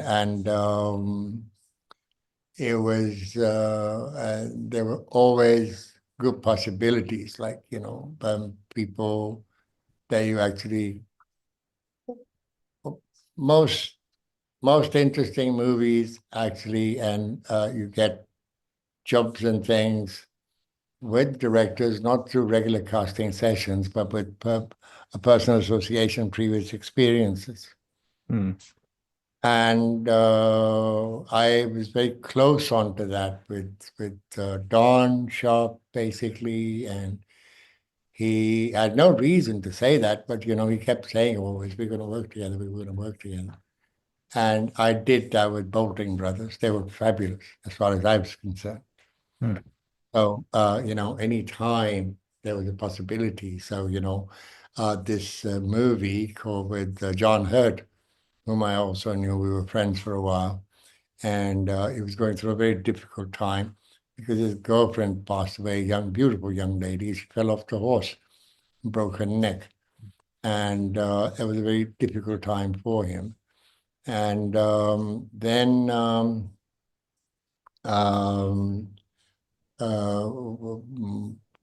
it's like we also discussed doing a movie together, and I don't know what I'm saying. John and Roy Bolting shot a movie called Forbush and the Penguins. For I think Brian Forbes was in charge of the ABP studios at the time, and they had some American director who actually was making commercials, and he shot this movie, and Roy had to reshoot the movie, entire movie, except for this scene set in the Antarctic with John Hurt, and but he recast to reshoot it, and they had to reshoot it because it won't cut. Wow. Right. You see, Mm. and so I was there, and Christmas was approaching, and that job was not around, and suddenly this thing comes in with big money, and I did this whole picture. So they were very good like that. I mean, they just get all the people that they were loyal to one way or another. Both of them, Roy and John, and but that I just when the time was really coming for me to start actually getting out there, that's the time my track changed. I had to be here. Mm. A whole different number began. you know. If I remember from our last chat, that was it because your father had died? Was it that way? Yeah. Yeah. Yeah. So yeah, yeah, yeah. So uh, that was initially a very strange experience, you know, but like coming back to the place that you knew, like it was like being walking through a memory from a dream. I mean, you know, everything was so strange but different yet so familiar, and very interesting experience because my mind only works visually. I see everything as shorts or movies in my head, and it gets translated into something like that.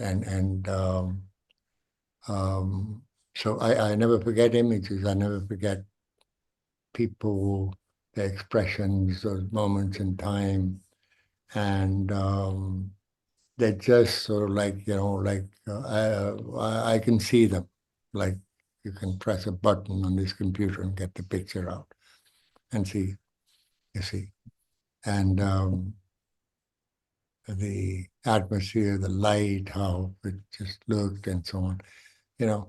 And so it's a very strange experience because if you're actually, of course, I'd like to turn this into a film or series of films or short films, because these days it's a whole different ballgame. I can do them on my channel.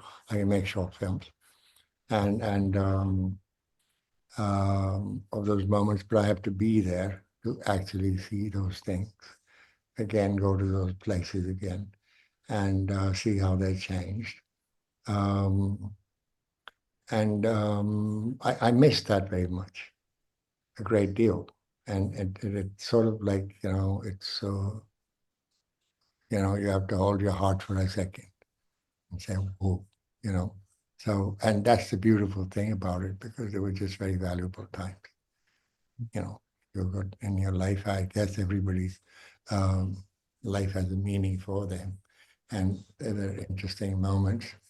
But my memories are just like movies. I mean, I can just let's play like DVs in my head anytime.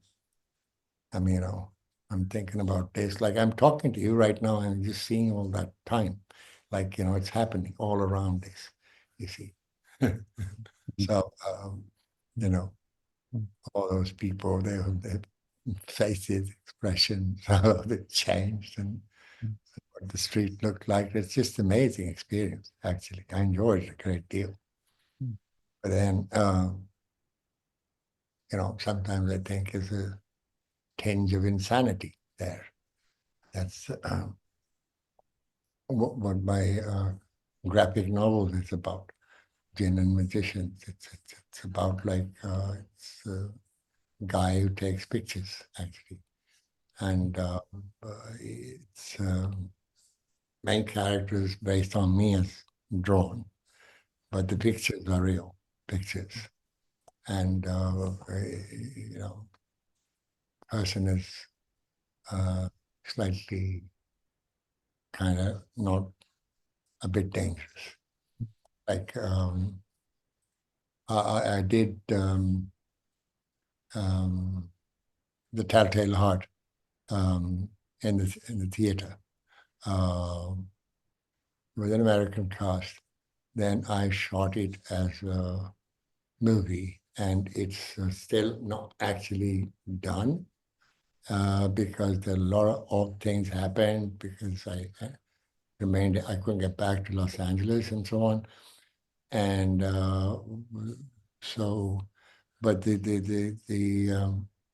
I'd done that twice in the theater, and it's what happened was it was a very interesting interpretation, and it's set in a soundstage in the 40s, where Orson Welles is making movie out of the Telltale Heart, and Louis B. Mayer somehow or the other involved because it's his studio, and these two people never met.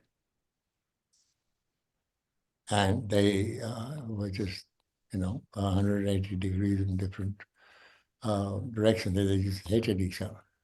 But it was an interesting idea, and it worked. It's just like the technicians and everything, they just become demons.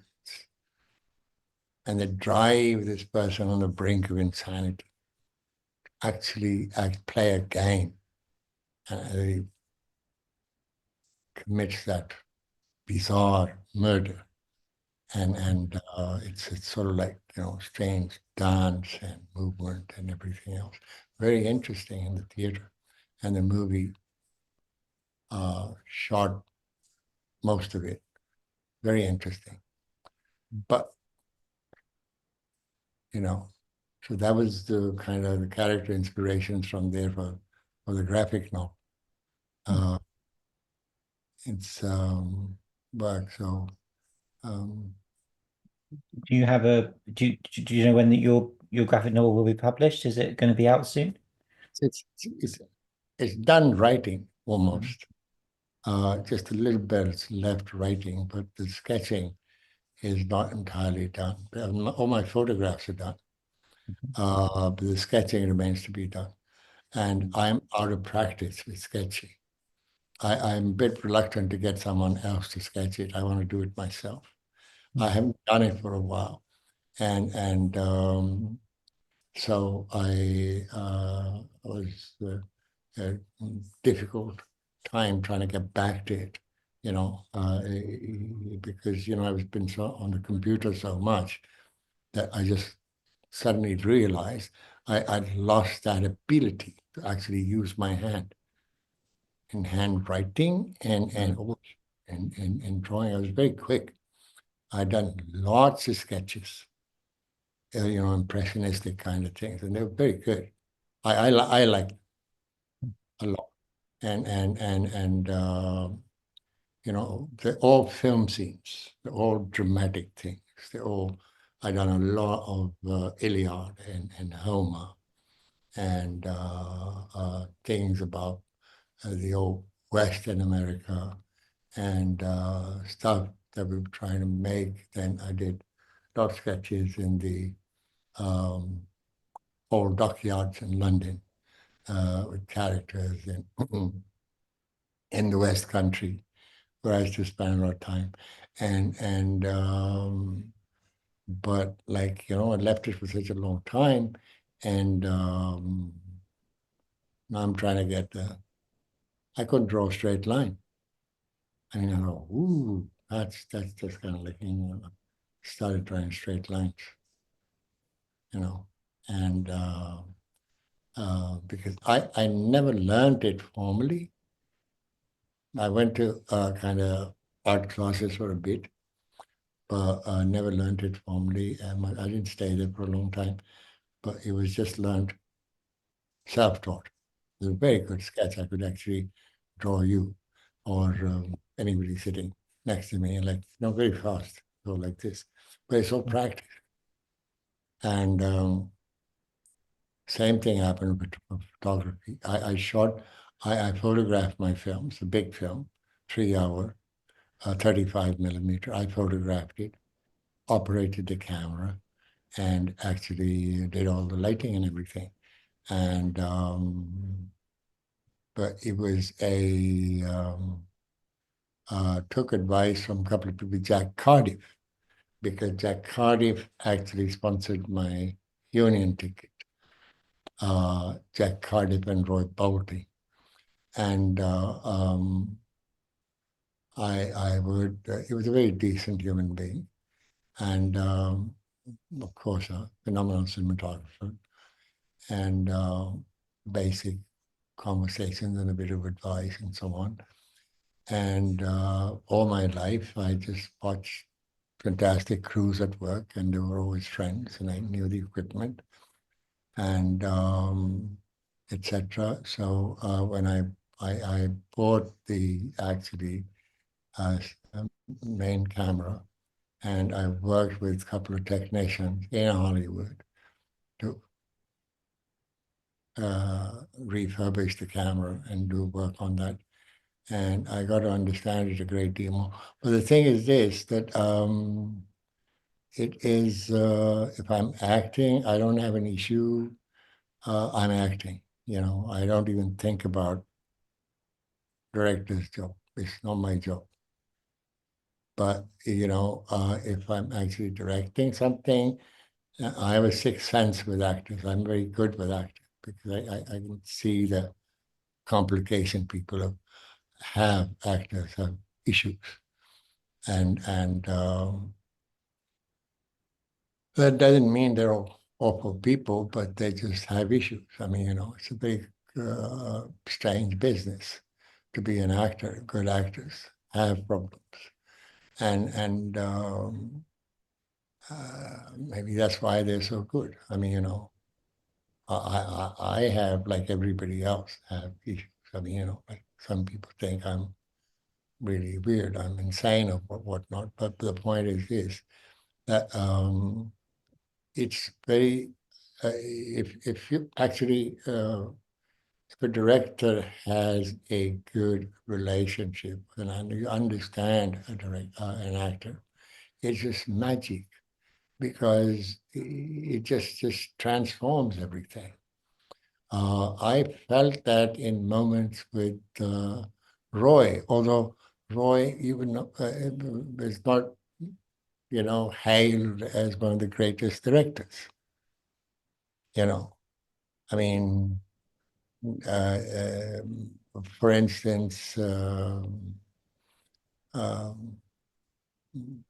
what's his name? My old friend John used to call Roy until he was touched by the heavy hand of Roy.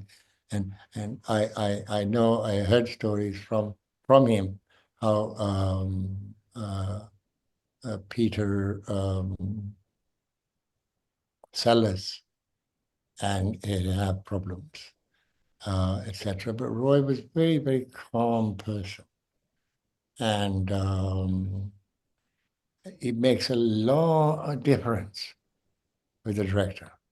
The really good directors are, if they have an understanding. I mean, like, because, I mean, screen acting is, I mean, they're great actors, but like the thing is this, and directors count a great deal. A lot of combinations and things. But it's a wonderful business. I mean, it's a crazy business. You have to be partially insane to be in this business. That's for sure. And no sane person would be in this business, really. And uh, that's the fun of it. It's just um, I actually was talking only recently with a person who's actually a young lawyer, but she has some sort of a site, and she interviews people, actors and things, and directors, and possibility of actually, and with a couple of friends, to actually make something simple in about the 60s, because that was such a phenomenal time. I mean, that was just magic, in London. I mean, London was the center of the universe for music, as you know, but I don't know how much of that you experienced, you see. But It's something that comes across certainly when I speak to people like yourself who were in the thick of it, and it does seem to be such a unique time, a sort of perfect storm of certain things happening, and yeah. we were just moving in that time. Hmm. Yeah. And it's gone, man. There was such a change taking place, and everything was changing big time. Theater, cinema, and music, of course, and the thinking. So that's all connected. I would and that at the end of the day you know, reflects on your work reflects that, you know, whether you're doing theater, cinema. Filmmaking, actually, I don't know what happened. I mean, it just really, I used to kind of like, you know, think, and how come? I mean, you know, there is no indigenous British film industry. Never took off the ground, ever, because it's very easy to work as post offices for Hollywood films because they were in English language. I didn't have to take the risk. They didn't have to put the money and everything else. I mean, just distribution houses, cinemas, go. Well, you make a local film, there's no place you can screen it. Yeah, there's a few sort of art cinemas, you know, in my area, but you know, so unless you've got like a cinema that kind of specializes in smaller films, you're right. Yeah. It's dominated by American films, and even them, they're in the cinema for 4 or 5 weeks, then they're on Netflix or Amazon in 90 days. So there's films that I get excited about seeing, and then life takes over, and you're busy, and you're worrying about other things, and so on. And by the time you get back to thinking, oh, well, I want to go to see that film in the cinema, you can download it on the TV. I'm not seeing as many things in the cinema as I used to, and I think it's such a shame that, you know, people aren't experiencing it in that way. Yeah, Hmm. yeah. Um, It'd be Well, interesting to know how it kind of changes in, say, another 10, 15 years time, really, and sort of, you know, always evolving, really. that'd be very interesting. See what happens over 10, 15 years time. Hmm. I don't know where, but I mean, you know, like it's just, yeah, that would be very interesting. Hmm. Um, so, but right now, I mean, you know, what's happening right now is just unbelievably phenomenal.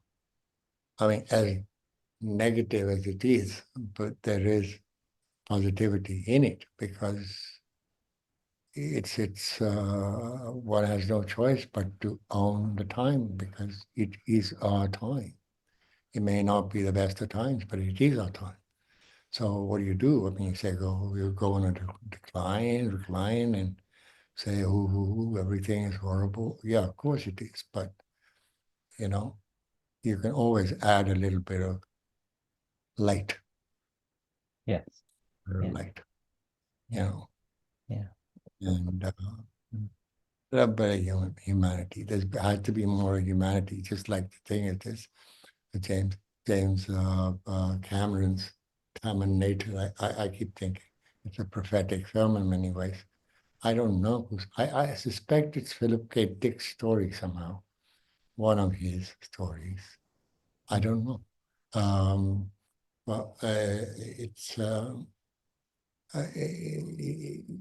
know uh, the human touch, the human heart, the human soul is not in so many things. It's just simply not there. It's just gone. I mean, you know, and I do not understand remaking films. I mean, Hmm. why on earth would anybody want to remake a great movie? It never works. It would make sense to remake bad films, you know, films that had promise but something went wrong. Yeah. That you could argue to do that, but why touch a classic? You know, I don't think there's any reason to do that. But films that kind of could have made it, but maybe didn't for some weird reason, then maybe you could do remake bad films, but you know. Well, like, I mean, I think the be a big move back to the trying to get back to when it's almost on the edge of extinction, maybe to actually get back to the old traditional classic of cinema. Yes, I think that's it. Yeah, I think it's a good point that I think audiences are a bit fatigued by these huge superhero films. And if you look at some of the films that have been successful in the last 12 months, Yeah. they've been smaller films, Oppenheimer, Barbie, all those kind of things. Yeah. People are rejecting some of these big spectacles. People, because cinema is so expensive and you can see it on streaming so quickly. People aren't going to go to the cinema unless it's fresh and exciting and different. And that is the perfect breeding ground for what you're saying, getting back into these the old style cinema. So I'm hopeful perhaps in that respect. At least I believe in that somehow. I think that it will somehow happen. It will not entirely just disappear. Mm. Although, I mean, but there aren't people.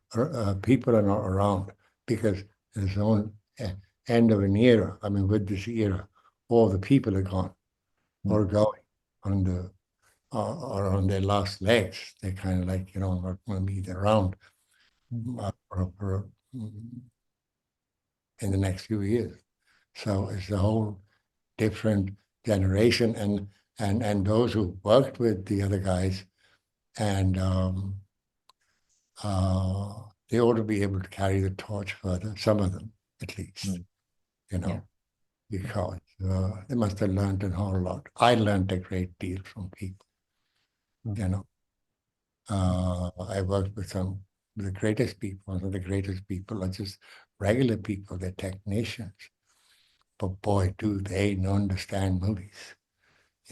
It's the Chuck. I mean, getting back to Twisted Nerve, the thing is this, that, I used to watch. Roy was a very funny guy. He said, "Why are you always in the workers' canteen?" I said, "I get only 1 hour to talk to these guys." And that's it. And so I said, by the way, I mean, when I watch you, taking a shot, and you look at Charlie, and Charlie does something, and you say print. And if Charlie doesn't wink, you don't print. You say the next take. So, he really kind of stood back and he looked at me. He said, because, he was very impressed by my observation. He said, are you doing your work or are you just watching us work? I said, both, actually. I can't help it. Because so that's why we had a good relationship and things like that. And whereas John Hurt, my friend, didn't, because John Hurt was actor. So the most actors are not kind of, blended in with technicians and a lot. And maybe nowadays, maybe yes, but I don't think so.